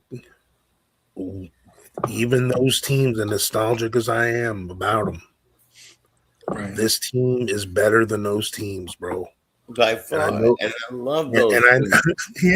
And I know the game don't get played on paper. I'm just saying, talent. As me as a coach, if you didn't tell me who any of these guys were, and you put them all in the gym, I'd be picking a lot of the guys from this team. Obviously, Pat, you know, and Mason, you know what I'm saying? But like, this team is more talented. Okay. You know? Right. And it's not about this whole notion that you have to have a well-rounded team, man. You just do. You got to have some defensive guys and you got to have some offensive talent. You can't just be the whole our defense wins championships bullcrap. Not if you can't score. Yeah, that's right. Right. I mean, you got to have a little bit of both. Right. And it doesn't have to be every game. It doesn't have some games in other sports. I mean, like full defense out teams, like in basketball, you gotta have it at the right moment. Amount of both. Yeah, like the Knicks showed in the 90s, you can't win with defense. There was no one better. We were only giving up like one season. We were giving up less than 90 points a game. Right. Yeah. Right. In that East, in that era, whoosh. I mean, it was like pulling teeth watching that, man. And it seemed like every game was a damn drag out fight. Yeah. Now I don't want like to be all-star game just back and forth, no one playing D. You know, that ain't fun either. No, that ain't no fun. No. I just want guys giving effort on both sides of the court. And sometimes there's some really talented guys on other teams that cook you, bro. We don't mean you're crappy on defense. I just don't want you getting cooked because you're just standing there or having mental mistakes or being lazy. Well, that's true. Yeah, that's true. But if you get beat when you're in the right scheme and you're just playing good D and some guy just dunks on your head or shoots a 3 in your face, I mean, good on him, bro. And what can you do? Nothing you could do. Because if you could do something, you probably would have already done it. Yeah. They're millionaires too. Right. There's a bunch of millionaires on the other team that can cross anybody. Yeah. Yeah, the mental mistakes and the tackle fouls and that type of stuff, man. That's just like a lapse of momentarily. But if you continue to do it, I would like to see the coach pull him over and be like, all right. and look, you know what I mean? Like, yo, come here a second. Right. I've never been the type. I want to win every game. Who doesn't? But we've been so programmed these last 5 years that we had a coach that put so much emphasis on he didn't care about the next game mentality. Right. That when we have a coach who was brought up in the cloth of, we just got to develop and do what we can until we get to the playoffs. Then we'll turn it on. That's what Mike Brown has been a part of with the Spurs and the Warriors. Right. He's seen that firsthand. Those formulas translated because both of those teams that I just talked about, yes, they were also usually in the top 2 or 3 of the league every year going into the playoffs. Right. But they went to another level in the playoffs instead of dropping off. Okay. Which what we've done. Pretty well. Now, sorry. Yeah. Yeah, but now like this year, we're trying it a different way. We're just going to have to deal with a couple of games this season where maybe Mike Brown wants to try out something instead of going all in and getting this win. Right. He wants to see if he can get this win with this group on the floor this time. Right. He knows we're still going to be in the playoffs. These are the times you got to – the things we got mad at about who, well, not with the young guys and all this stuff, we can't get mad at Brown for now because he's trying to do that right now. He's trying different groupings and different players and trying to fix some stuff, right? Yeah, this is what we had. This is what a lot of us have been asking for. Right. You can't win every game while you're doing that. That's the thing. But if you can still win 50 to 55 games and still learn on the job, that's impressive. That's a plus, man. Because that means you know who you're gonna like. Now it's like, for instance, if Kolek and Diawara and say Shamit when he comes back, they don't get as much minutes the rest of the year as they have been. We're not going to be surprised in the playoffs and all of a sudden they got to be pushed into action because now we know what they're capable of and they've done it this year a couple of times. Whereas last year, when we started doing it, we waited to the Pacer series to do it. When they should have been doing it all year. Right. When what's his name's played and freaking, why can't I think of his name? The point guard, Alec Burke. No, not Burks. Man, why am I having a brain fart, man? Someone in chat help me on the point guard. That's a defensive specialist too. Elfrid Payton? No, we just had him last year, and we Oh, released DeLon him. Wright? Yeah, DeLon DeLon Wright? Wright. I don't know why I couldn't think of. Oh. Sorry, man. It's 50-year-old head and marijuana kicked in there. But no, but like God, we Lord. we didn't really use DeLon Wright all year, and all of a sudden he showed he can do a little bit of something. You know, Right. he didn't do it the whole playoffs, and he just started doing it. The Pacers. It's like stuff like that. Like Mike Brown would have already used DeLon Wright a hell of a lot more. Right. In that, if he was given that scenario last year, you know, so that's what we're in the midst of right now. Whether we like it or not, it's not that the Knicks are So you taking mean games. the trial period? Yeah, it's not like the Knicks are taking games off as a team.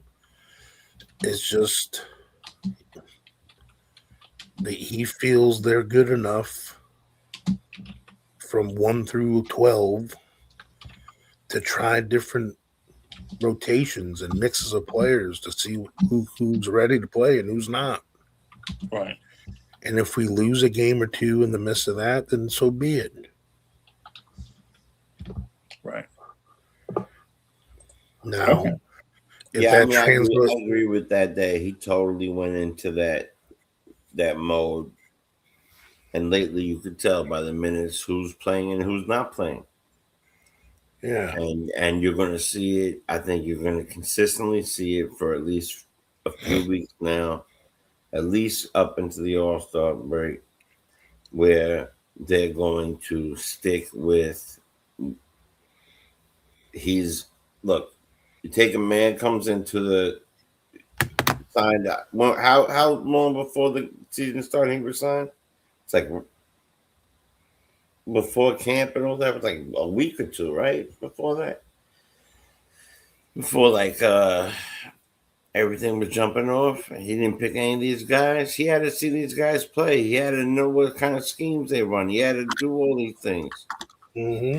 And then he had to go and see what, who played with who well and who did that. So yes, that trial period was big.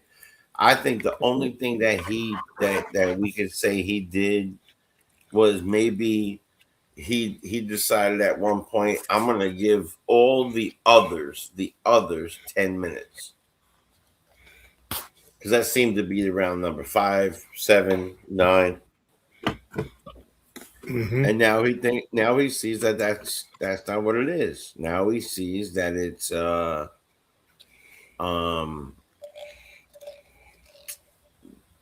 we got our starting 5, we got our 3. We're waiting for Shaman to come back. We're not thank you for your contributions, Kolick and young men. And and let's be honest, we're not just talking about the kids, by the way, right? There's a guy making $12 million on the bench too, right? Who's not right. He's deciding that he's not really putting in the mix right now. So, when I think they need that. Eventually, they're going to need that break. And by the time that we come out of that break, he's going to know exactly who plays with who, how long they're going to play, which big man plays better, which guy comes off better. Shaman's coming off the bench, who comes after him. When Shaman goes on, does Deuce go on the same time, or does Deuce go on a different time? I love playing. Like I told you, I love playing I do the eye test. I look at the numbers and all that. I love the 2K couch coaching, but that's what I call it, the 2K couch coaching. But the fact of the matter is that they got a lot going on right now. They got like 47 coaches sitting behind those players. They got people watching people.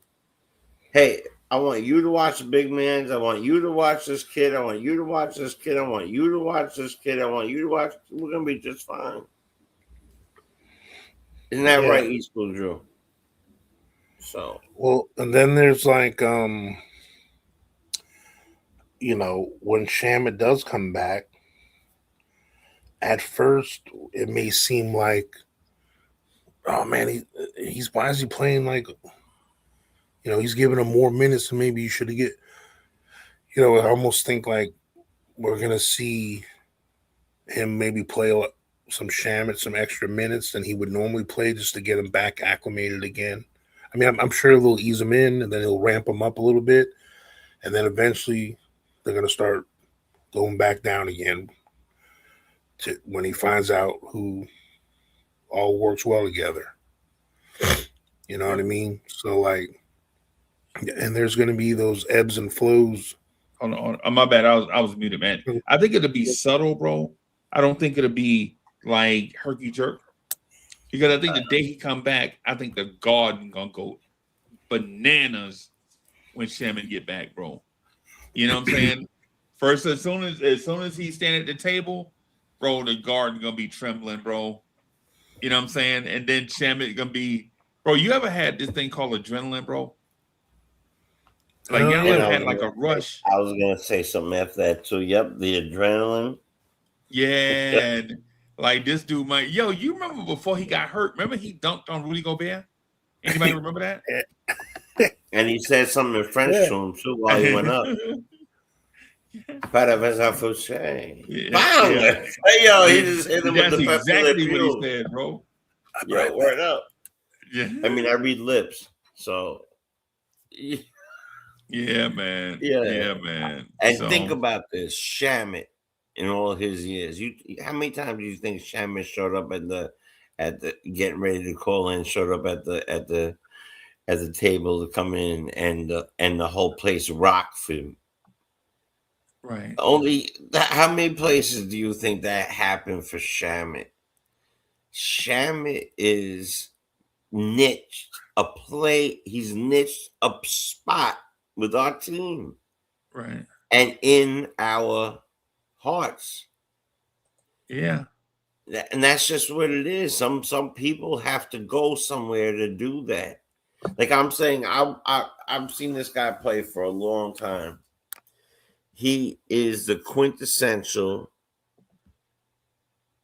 benchman. Okay.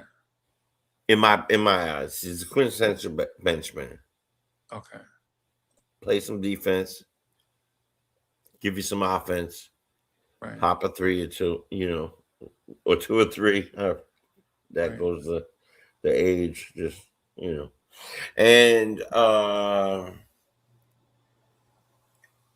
he does what he needs to do. He definitely does what he needs to do when he comes in for what his bag is. There's adrenaline. There is talent in certain things. There's also limitations in certain things. And I think that the man like him has learned what his limitations are and what his bag is. Right. And he utilizes it well. Not everybody is, again, Michael Jordan and whatever. Right. But if you could get your bag right, you could look good. You could get the Garden of Rock. Right. Before you even get in. Right. Man, y'all talking that talk tonight, bro. Oh, there's a lot going on. Y'all talking that talk tonight, man. Yeah, man. It was even Hey, coach, you wear hoodies? Wait a minute. Coach left. Hey, you wear hoodies, bro? Of course, brother. On a regular basis. I wear them almost every time we on. Hold on, just finish up this work thing. Sorry. I got I'm looking at I'm looking at a hoodie right now. I'm thinking about getting. I'm gonna show it to him. Put it on the screen. Yeah. Just share. If it's 3X and it's dope, cop 2. So I'm thinking about that. See, that's the Do Whip logo. That's how I do it. See how it's in the top left of your screen? Yeah. And then it's also on the hoodie. Yeah, I'm thinking about Yeah. that. That looks nice, man. That's clean. I like that. That's clean, bro. The Do Whip. Yeah, I actually named it when the person designed it for me. I got a firm to design the original design for me.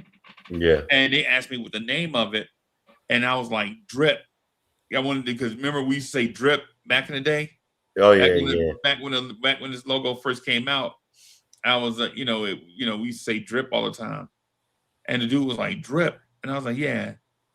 And he was like, Drip? I was like, yeah. And then he's like, yeah, that don't stand out. And then I was like, yo, it's like Mike Tyson, how Mike Tyson would say drip. Mike Tyson say dwip. And so that's what I started calling it. Yo, stop it. Yeah, I can never I can't look at it anymore. Yeah, so we started calling, so we calling it Do it. So it's dwip. Yeah. Yeah. So it's got it's got a list. The sweatshirt got a list. Yeah, man. Yo, you can only wear it if you got a list, bro. And of course it come in. I like that in the blue.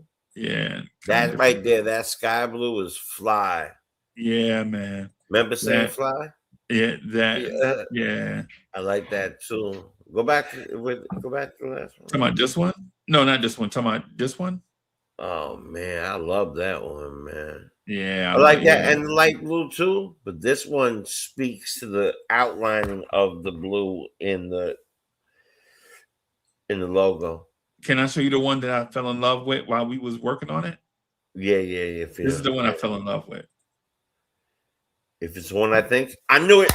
That's the one I fell in love with right there. That's my favorite. That's the one I fell in love right there, because you can see the logo pop different on there. It sure do, and that's Knicks galore right there. Yeah.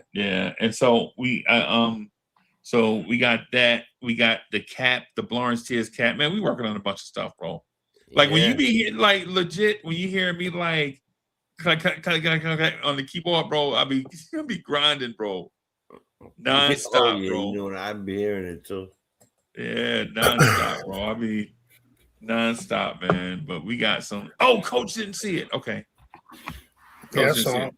You saw it? Yeah. Shout out to Cool G Rap and Biz Markie for the whip, for having having a list. Coach said Cool G Rap. He said, yeah. Finish your thought. You just got me frozen from me. Frozen. Go ahead. Nah, just dudes that overcame lift to become good rappers. He said, when G-Rap strikes the mic, I recite the type of hype that you like to make the people unite. Don't do this to me right now. I will. I might wake up the neighborhood. Stop it. Because he's on the road to riches. Yeah, man. He's my all-time favorite hip hop artist. Yeah. All-time favorite. Yeah. Bro. He was ahead of his time 20 years. 20 years ahead of his time. Well, and there's a lot of people, a lot of really, really good, really, really, really like superstars that attribute their style to Cool G. Yeah, man. I'll name a couple, and you would know who they were right away. Oh, Nas. Yeah. And you can hear it in his voice. You can hear it, bro. You can hear it. Big Pun. Yeah. Yeah. Yeah, man. Yeah. So we got a bunch of stuff we moving, bro. Like Coach, we move. Like I'm gonna show Coach this, because I talked to Coach about this. Now, mind you, this is virtual. It's gonna look better. It's gonna look better in person, but this is virtual. This is the virtual cap from my Lawrence Tibbs family. Part of the uniform. This is how it looked virtually, right? So that's the virtual joint. I couldn't move it camo? around. Yeah, that's camo, bro. I love that. That's dope. For Lawrence University, yeah, man. For some, yeah, for some, yeah. So we working, bro. And just real quick, while I was away, I was actually doing the interview for the Patreon with the San Antonio Spurs guys. So we got the San Antonio Spurs interview saved too. So we got that and this saved up. And so what we'll do is I'm gonna see if I can put media up here on the joint. Let me see if I can add media to this. Let me see if I can add media here. And then that way everybody can kind of see that too. Save. That way they can kind of see the cap if we share. If I can get this thing right, y'all. Next time we do a little Echo and Essence thing, Jay, you need to come out there. I think you were at the last one. I wasn't at. Yeah, I rocked that one. I won that one, actually.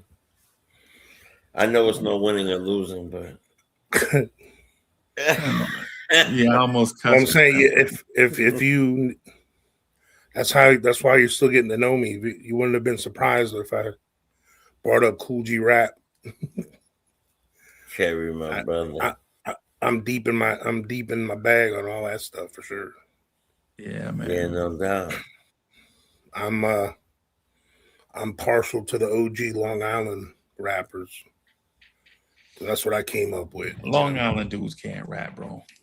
Yo, stop playing yourself. Yeah, what are we talking about? But yeah, the thing is, I'm born in the Bronx and lived in Brooklyn most of my life, but yeah, I had kids and I moved out here. Yeah, I'm partial to all that. I'm partial to let's see if anybody knows who was signed at the same time as Craig Mack and Biggie. Who's super nice from out there. It's a white dude. Craig Mack and Biggie? It's a white dude. So they got signed. They got signed in '93, and the albums didn't come out until '94. Nice, third base. He might be talking about He might be talking about. You could be talking about. I like them though. Dude. Yeah, they're good, but this other guy is. You talking about Freddie Fox? Nope. This other guy is lyrically monstrous. Okay, so I'll leave it there for me. I'll leave a pin in it because I know that you want to hear it. Yep, Prodigy was from Long Island too. Actually, I used to hang out. I'm not gonna say what we did. When he was from Hempstead, Rasul, but then he lived in Freeport. Him and Havoc lived in Freeport, not too far from the Freeport High School. They bought a crib. Yeah. And then Murray and Bismarck. Bismarck used to live out east. Yeah. With You Rakim. haven't even mentioned the Public Enemy and Rakim. Chuck D is from Freeport and Roosevelt. Chuck D is K Solo from come on. K Solo, Flavor Flav, and Chuck D. They from Freeport, Roosevelt. Busta Rhymes from Uniondale. Yeah. MF Doom. Uniondale, not Brooklyn, Uniondale. Not out of these. And then his guys were from out a little further, like Charlie Brown and them. Yeah. EPMD, the whole EPMD was from out there. Yeah. They was out there by Brentwood and Brentwood, that's where Paris Smith is from. Yeah, Paris Smith. Yeah, he's from Brentwood. Yeah. My guy, the DJ guy, Paris Smith, was the one who put him on to the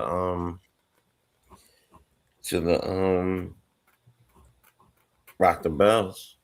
Yeah. They said Paris wasn't nothing to play around with. Yeah, man. That was a wild. Yeah, man. Yeah, man. That was the time. MF Doom, your favorite rapper. So the guy I'm talking about is a little like MF Doom, Miggy, but better, bigger, and faster. And he came out and he did a lot. He did a couple things with Biggie, and he did a couple things with. He was around the Craig Mack time. I'm waiting to see if anybody knows. Eric and Parrish making dollars. Yeah, Eric and Paris making dollars, bro.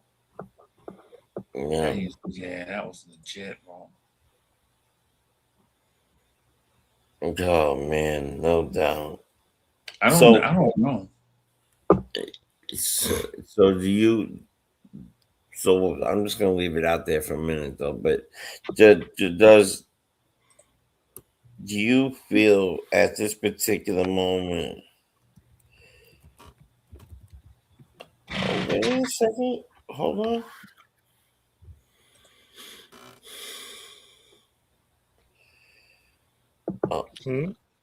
Well, while we think about that, bro, what do y'all think? Do you think the Knicks need a point guard?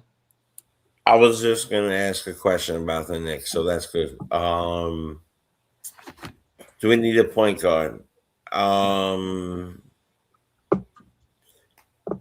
La Soul. All right, I gotta zone in on the Knicks, guys. Sorry. Once I hear music, I gotta lose myself. Method Man, Hempstead. I do believe that they need a pure point guard, not a combo guard. Okay. And I don't know if that's Kolek. So if you say we need one, if you're asking if we need one, that insinuates that Kolek's not it. I'm just saying in my mind, you're saying if we need one, that means do we need to go get one, right? Is that yeah. What I'm asking is this, I guess. Do you need to insulate yourself with veteran guys for your deep playoff run? Right? It's not a knock on Kolek, but are you going to be able to depend on Tyler Kolek in the playoffs? I mean, I think regardless of position, it wouldn't hurt to get another ball handler. A true ball handler, though. And it doesn't even have to say, they don't have to have the point guard symbol next to the name or combo guard or wing we just need another person that can take the ball past half court and not dribble off their own foot.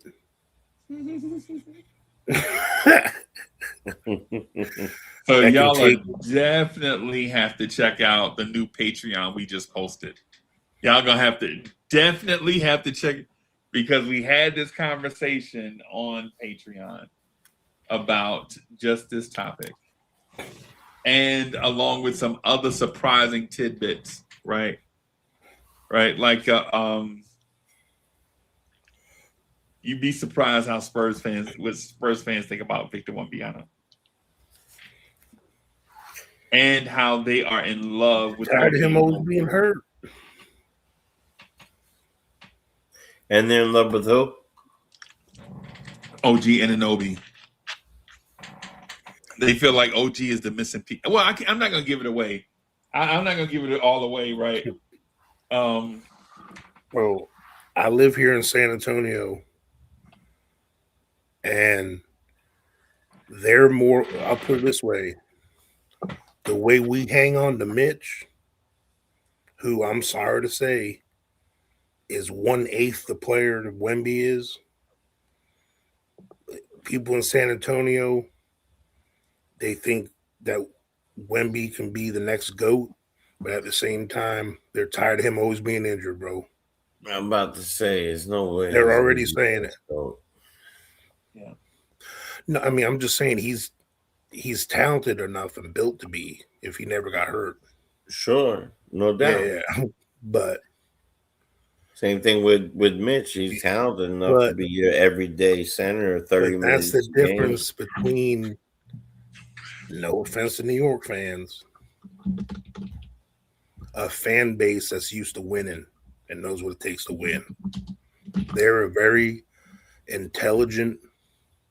I'm not saying New Yorkers aren't intelligent. They ain't got nothing else to do down there, Coach. There's a lot. I agree. It ain't New York City. I've been on the catwalk or the Riverwalk. Yeah, the Riverwalk. I'm not no closet Spurs fan or nothing. I'm just saying, like, it sounds a little bit like no. I'm a fan of front offices and organizations that know how to run an organization. And super dope coaches. Yeah. Like, great culture. Yeah. That's what, and it's not about envy, it's about respect. You know, I respect how they built what they built. Because you're talking about a small market who wasn't winning any free agency battles with anybody to pick up people. Right, and every year was blamed for one thing. Being the most boring team in basketball. Yeah. And they were being called that every year, and every year they were winning. And they were like, and that's because they were playing basketball. They were playing, they were man, set a pick, hit, set a second pick, hit the third man. Then they were the first team coach, Tim Duncan. They revolutionized how to build teams, bro.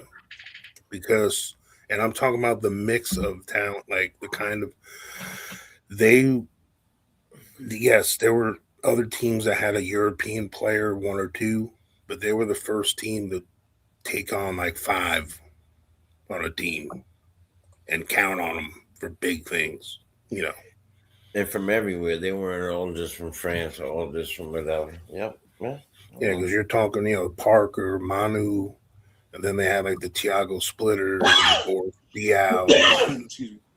They always had international guys. Yeah. And they kind of spearheaded that movement, We saw Thiago the other night. But like so what I'm saying with all that, it's because they see how talented the rest of the team is when Wemby don't play too. And I'm not saying they're better without him, hell no, but I mean they were winning games with Luke Cornett and Castle and all them other guys, I think Luke Cornett causes us more trouble than he does. And that sounds weird. But it sounds, to me, I believe it. Right. And listen, the guy is good. But yeah, that's all I used to hear, and I see it in here too. And so my boy likes crazy, weird teams. Being a New Yorker, his teams are, and number one, I'll say I hate the most is the Cowboys. I don't even use the last name. That's like just the Cows. I don't hate the Bears. Nah, but you got to understand something about me. I was 2 things. One of Peyton. I was one of the biggest Refrigerator Perry fan in the world, bro. When he carried those Redskins, like 28 of them on his back, I will never forget that. That made such an impression on me.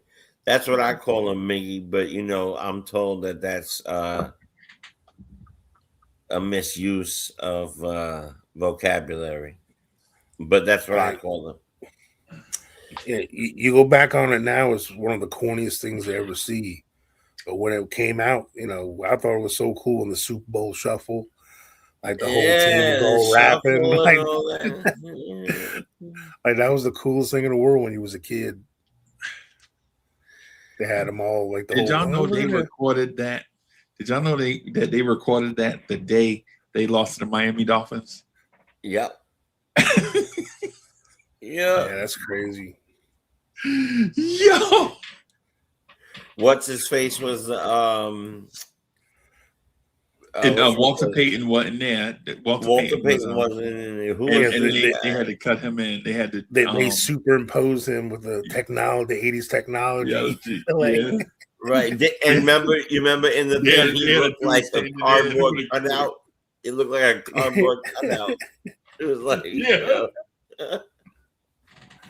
Yo, they had a white guy with a Jerry curl wig on standing and with a 34 jersey on. With a headband. with the headband. Yeah, ruse. That's back when they were giving out all the quarterbacks and crazy like the white middle linebacker or rusher that was out of their mind on some sort of whatever. They were giving them parts as like killers in one movie. They had one movie. What was my man? What was his name? Brian Bosworth. Bosworth, and then he came out and he did great. I'm not talking about just the Bears. I'm talking about everything now. Like, and he did great. The next thing you know, he's got a shotgun in his hand, riding a motorcycle with some girl in the movie. It was the worst movie in history. I'm like, oh my god. Yeah, I'm not gonna lie to you, bro. I probably would have been a Jets or Giants fan, but at the time we used to play this game in the middle of the street called free for all, where you have a football and you throw it up in the air and whoever get it got to run for the touchdown. Oh yeah. And so I remember everybody had all the great players. And so Mr. Ronald from across the street, he was like, "Hey, Uncle Freezy, why you sad?" And I was like, "Man, because I don't have a star running back to, what I'm saying, to be." He's like, "What you mean? We used to call it a more politically incorrect name that game. Smear the. Yeah. Oh yeah. Yeah. If you're kids back in the 80s, it ain't a bad word. Queer. I mean, that's part of their, Well, put the whole term is probably not right. Yeah, it's not good. Yeah. Definitely. Unfortunately, the 80s had political incorrectness in regular TV shows. Listen. I'm not going to turn this into a soapbox thing. Well, I'm going to get back to your fun times when you were younger, but we definitely have to get out of our own way when it comes to this offensive. My favorite times in the world when we were able to get on each other and make each other laugh. But anyway, it's the bullying part that we can't. Some of the stuff was great, but some of the stuff was like the bullying part. We can't take with us. Hey, did y'all read this super chat already? I'm with you 1,000%. No, we didn't get to that. All right, so Silk Sutton, thank you for the generous contribution. Silk Sutton says, trade proposal, yes or no? Dadier Yabu Clarkson, second round pick for Sadiq Bey and Alvarado. What are y'all thinking? Proposal is Dadier Yabu Clarkson, second round pick for Sadiq Bey and Alvarado. So there's your point guard you're talking about. Right. And I mean, I guess Sadiq Bey replaces Clarkson's offensive part, and he's a bigger body, but so he replaces his offense. I just don't see where, unless you're gonna play him at a very small position. like you would have to, because the thing is, even though you're giving 3 for 2, essentially you're having Alvarado leapfrog Kolick as well. So now you're wasting not wasting, but so now you're gonna have a fourth player that you're not playing because you have Alvarado besides the 3 you traded. So I mean, so if anything, you would essentially include Kolick in that deal and keep Dottie or Clarkson as far as the money goes. Right. But Clarkson's the only. I know you're keeping Dottie. I'm keeping Clarkson in that deal. Sorry. Yeah, but the thing is, Clarkson. The only reason why Clarkson would have to be a part of that is because he's the only one that has value out of those 3 in the eyes of. Now Dottie is still youth and unproven. And right. But Clarkson's the only one that's producing at some level. You right now. Gotta talk him into Yabu though. Thank you, Silk Sutton. I hope you're getting great rest. I mean, that's definitely giving on the replay, giving us something to think about for sure. Yeah. I'm gonna say the Sadiq Bey thing to me is Knicks fans' random wet dream about something that they know they can't get, but they feel like since they from New York, they can get it. Like Giannis. Like Giannis. Like the Knicks legit don't have anything to trade for Giannis.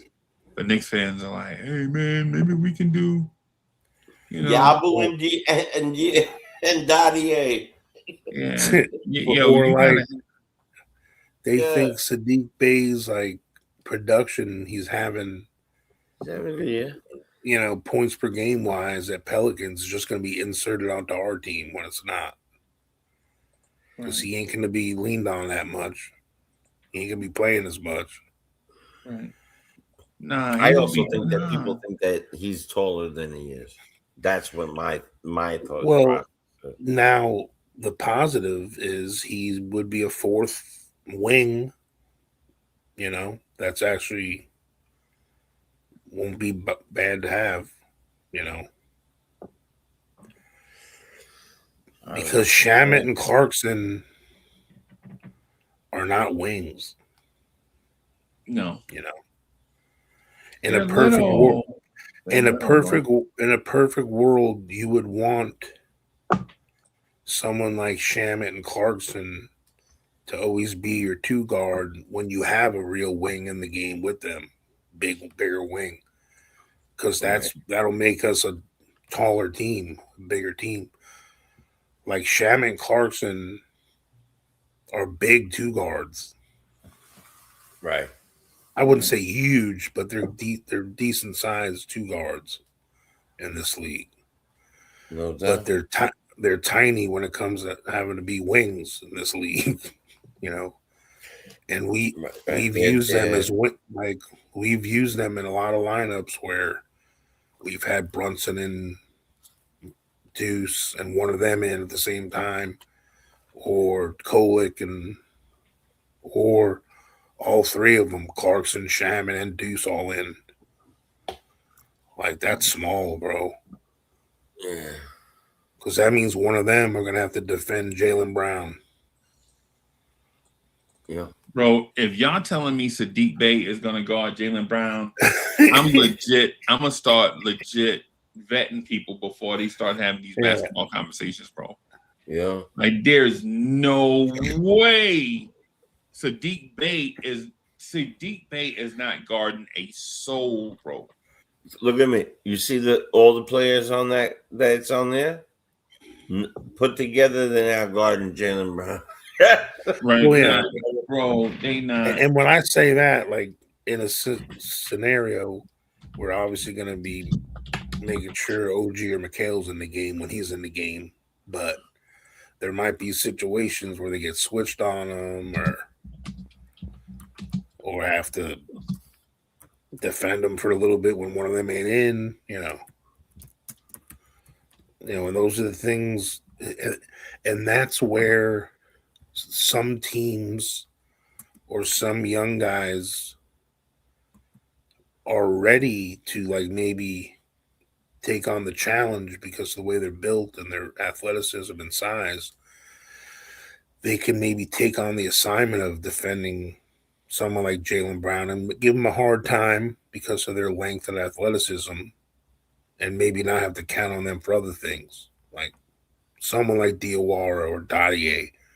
Like, that's why you hope one of those two young fellas get enough run to where it's not that tall of a task for them to get switched on or defend someone like Jaylen Brown or like who else in the East, is a bigger wing Mitchell. or something. Mitch. Yeah, like even Cleveland's Mitchell. Or even like any of them kind of guys, that, or like if they have to defend. See, that's what I'm saying. Like, you look around the East, who are the best wings in the East right now? It seems like, I don't know. It doesn't really seem, besides Jaylen Brown, OG and McHale are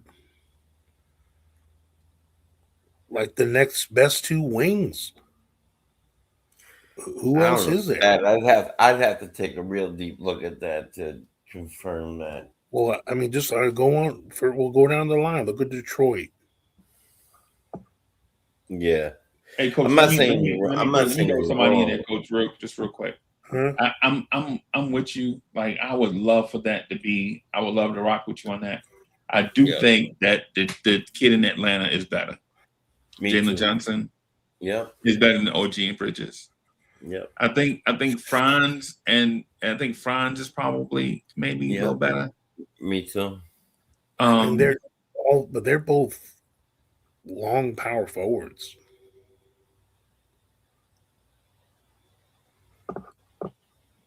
To me, like in my eyes, I think Franz and Jalen Johnson are like Franz when Paolo are the same position. They're like jumbo wings. But you know what I'm saying? Like, right. But I agree with you. They're, I guess, since so Jalen Johnson would be the same thing then. Yeah, I think Jalen Johnson's kind of like I think what's happened to Jalen Johnson. If OG or McHale was on the Hawks right now, they would have the same stats as Jalen Johnson instead of Jalen Johnson. You know what I'm saying? If they were put in Jalen Johnson's position on this team, okay. Like I think because the Shea didn't develop like they'd hoped yet. Well, you mean after a year and 3 months he hadn't developed? Well, yet. I mean, you're number one pick, so they expect you to, contribute a little bit to more be ready to play, right? Yeah. Like, I mean, look at Cooper Flagg.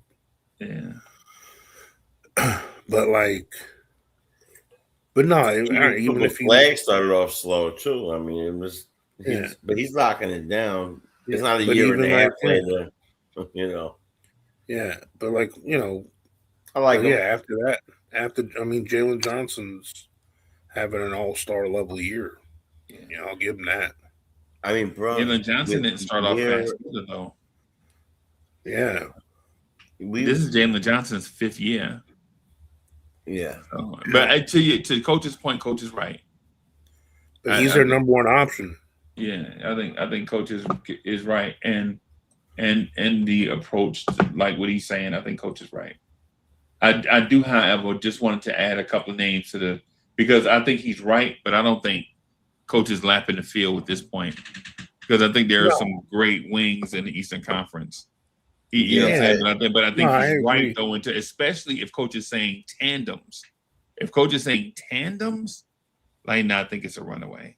I don't know if anybody else in the East has a better tandem. I'll put it this way, like the smoke and mirrors part right now, the reason why as a consensus fan base, we're not all saying we definitely need another wing is because the smoke and mirrors of this conference isn't flooded with wings right now. Okay. So we feel like we can get by with what we got right now and not need another one. But you go out west, boy, that's wing central. I mean, like saying that's who we're gonna have to play in the chip, you know. Okay. So and that's where Josh,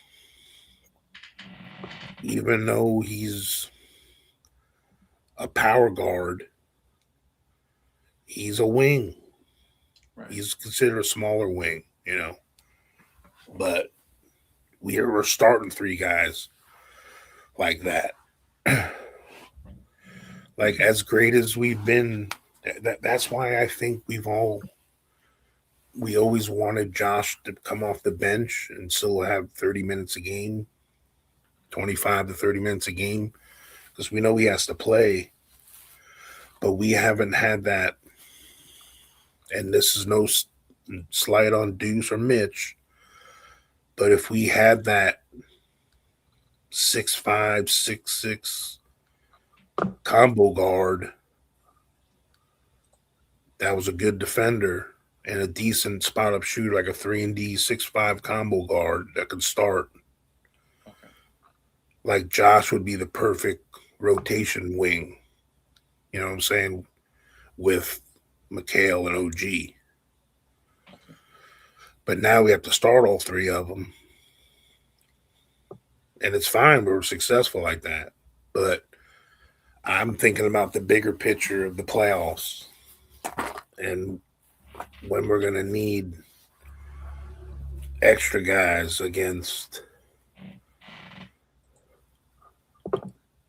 the 5 athletes that at that position that OKC has and the Spurs have, and you know, because those are the teams I'm thinking about beating. You know, I know I'm not trying to put the cart in front of the horse. I know we got to take care of business in the East. Right. You know, we got to beat Cade and them guys in Detroit. How about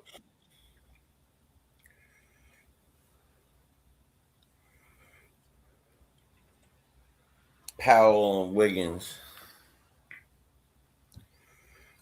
How about Powell in general? Who? Norm Powell and Andrew Wiggins. Oh. No, I don't think they are because Andrew Wiggins is more talented than anybody in the group. Yeah. Oh, but he's the most inconsistent dude, bro.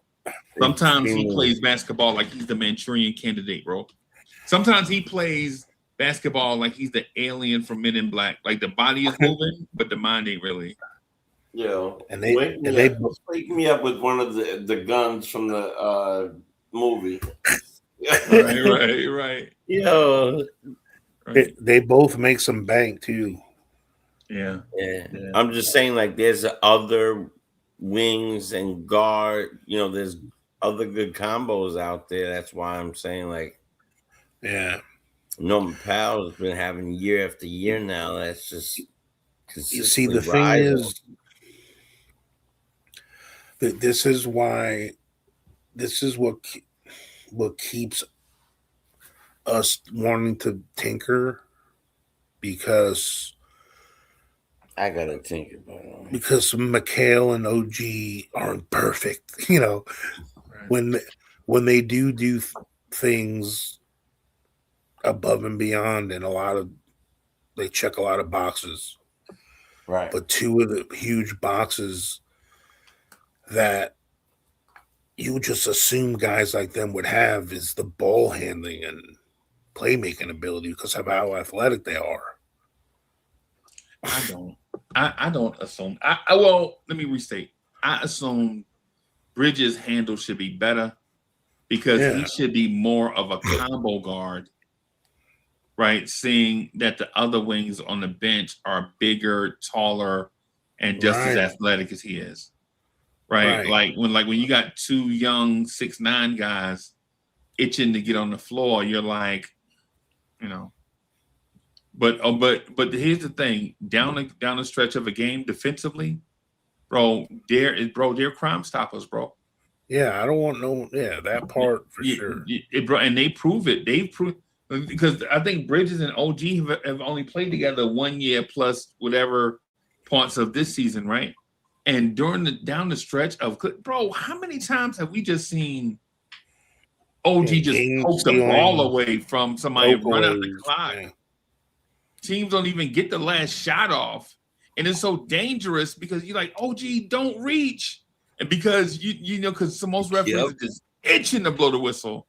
Yeah, but he do it so clean, bro. It's like, and he's been getting angry, aggressive lately without being angry, aggressive looking. You notice that? Yeah, like he's not barking, he's not talking. He literally got up. And after the ball was thrown 100 miles at him, and said, "Yo, what are you doing?" But then he'll pick somebody up by their armpits and throw them 10 feet. Right. I like that. That's the OG I like. Keep him going. But I've even seen because like OG's been trying to drive to the rim more. And I've been dunking nice. Like I see him dribble. It's like so weird. Like sometimes he'll dribble between his legs, right? Put it behind his back and do a spin move. But then, like, as soon as he gets like off balance or bumped a little, or like it's like it jars him, or I don't know. It's like he gets fumbleitis. But like, I think it's in him. I just don't think it's had to be a part of his game much before. So I don't know if he just hasn't had the ball in his hands enough. It's not his natural bag. Yeah. But because in a perfect world, you would hope Mikal is the 2 guard to where the handles and he could take over and run the offense if he has to. Like, and then OG is your small forward, and then you have some kind of jumbo wing that, like, imagine we had a player like a Jalen Johnson or some young. We wouldn't have to imagine it if we'd have took him over Grimes. Oh, dude, I was trying not to say it. Or Herb Jones. Oh man. Or Cam Thomas. Or Santi Aldama. You want to know? I could do year by year by year. We have the worst. Or Keon Ellis. We were trying to trade for a guy we could have drafted, but instead we preferred. Right. There's 3 people on our team right now that were in the same draft that we got. Here, we could have got him already and signed him. Right. Bronson. When we got Kevin Knox instead of Brunson in the second round. Yeah, Kevin Knox over Jalen Brunson. And you know who was right after him? Dante. Mikal Bridges. Yeah, Mikal Bridges. Yeah. Right after him. And then you're right. And then Miles Bridges. Yeah. So I would have rather him. And then a couple down, Dante. But imagine if Mo Diawara really develops into a starter level. I mean, I'm saying that, and he started for us a couple times already. All right. But a full-time starter skill set. Kind of like once he's kind of ready, like he is the perfect guy to start right there. I think it's gonna be Dadier, bro. Bro, we big as hell, bro. Even with him or Dadier, either one of them, you know how big we are with that lineup. I think Dadier is going through his Scottie Pippen stage right now. Dadier is going through his Scottie Pippen stage right now, where people are like, "Who the hell is Scott Pippen?" That's the stage we're going through right now. From Central Arkansas. Yeah, right. He's too big to play point guard. I don't want my small forwards dribbling the basketball. Where the hell is Arkansas? Classic 80s, right? Classic 80s. I don't want my DJ rapping on a microphone. Well, okay. Oh, that's no doubt. That's 80s, bro. That's 80s. I only want white walls on my tires. That's right. That's why you have tell Spinderella to get off the mic. That's right. That's why you have why are these girls and the mic and the MC was separate? Why are they only called Salt and Pepper when there's a third girl in the group? Right. Yeah. Spinderella. Yeah, man. Hey, y'all, I gotta wrap, bro. I'm so tired, bro. We did a lot. Lawrence says we did a lot today, bro. Did a show, did an interview with Spurs. That's on Patreon. The merch should be showing up in our shop. You should see it underneath the video. Knicks freestyle tomorrow. Probably doing some Mets stuff, man, in the next couple of days. Oh, yes. A game tomorrow. A late game. Yeah, and we're busy, y'all. Like legitimately, we're busy, man. Yeah. We're busy. Just want to say thank you to everybody rocking, and thank y'all for being patient with me. And show while we rearrange the furniture and all that stuff. You know what I'm saying? So I appreciate it. Thanks to Coach and Jay Chosen for holding it down, man, in my absence, man, and such. So man. Yeah, I'm gonna get with pleasure, and that's what we do. Yeah, and I need to get some sleep, right? But you know what I'm gonna do? I'm gonna go eat some pork rinds and do probably 75 Drew Hills. I'm gonna do about 75 Drew Hills before I get in the shower, bro. Meet the Mets. Yeah. Step right up and greet the Mets. And on Patreon, one of these days on Patreon, I'm gonna call out Big Pazan and see if he can help me make the greatest running backs of all time list to put on Patreon. Nice. Just to see if Big Pazan know running backs. So thank you everybody for coming through and rocking with us, man. Adrian James. Yo, I gotta say something. Yeah. Yo, I gotta say something real quick. I heard you. And by the way, I think that's where we're going with it. But I want to let you know the Suffolk County rapper is R.A. the Rugged Man. R.A. the Rugged Man is better than Coogee Rap? No, not better than Coogee. Out of your mind. I I'm never about to say, that. what the hell? R.A. He's the original R.A. Dickey? Yeah. Nah, R.A. the right now. He dope. He dope. Nah, he dope. Yeah, he's dope too. But R.A. the Rugged Man was better than most of the. Didn't get the credit he deserved for one. Yeah. Oh yeah, he couldn't get it. Saying he's stuck underground. But we were talking about that Long Island rap stuff a little while ago. He's kind of in that same vein as Lord Finesse. If anybody remember the rapper Lord Finesse, probably not. I know. I do digging in the crates and all that. Anyway, hey y'all, let's get out of here. Yeah. Thank you everybody for coming through, and peace, everybody.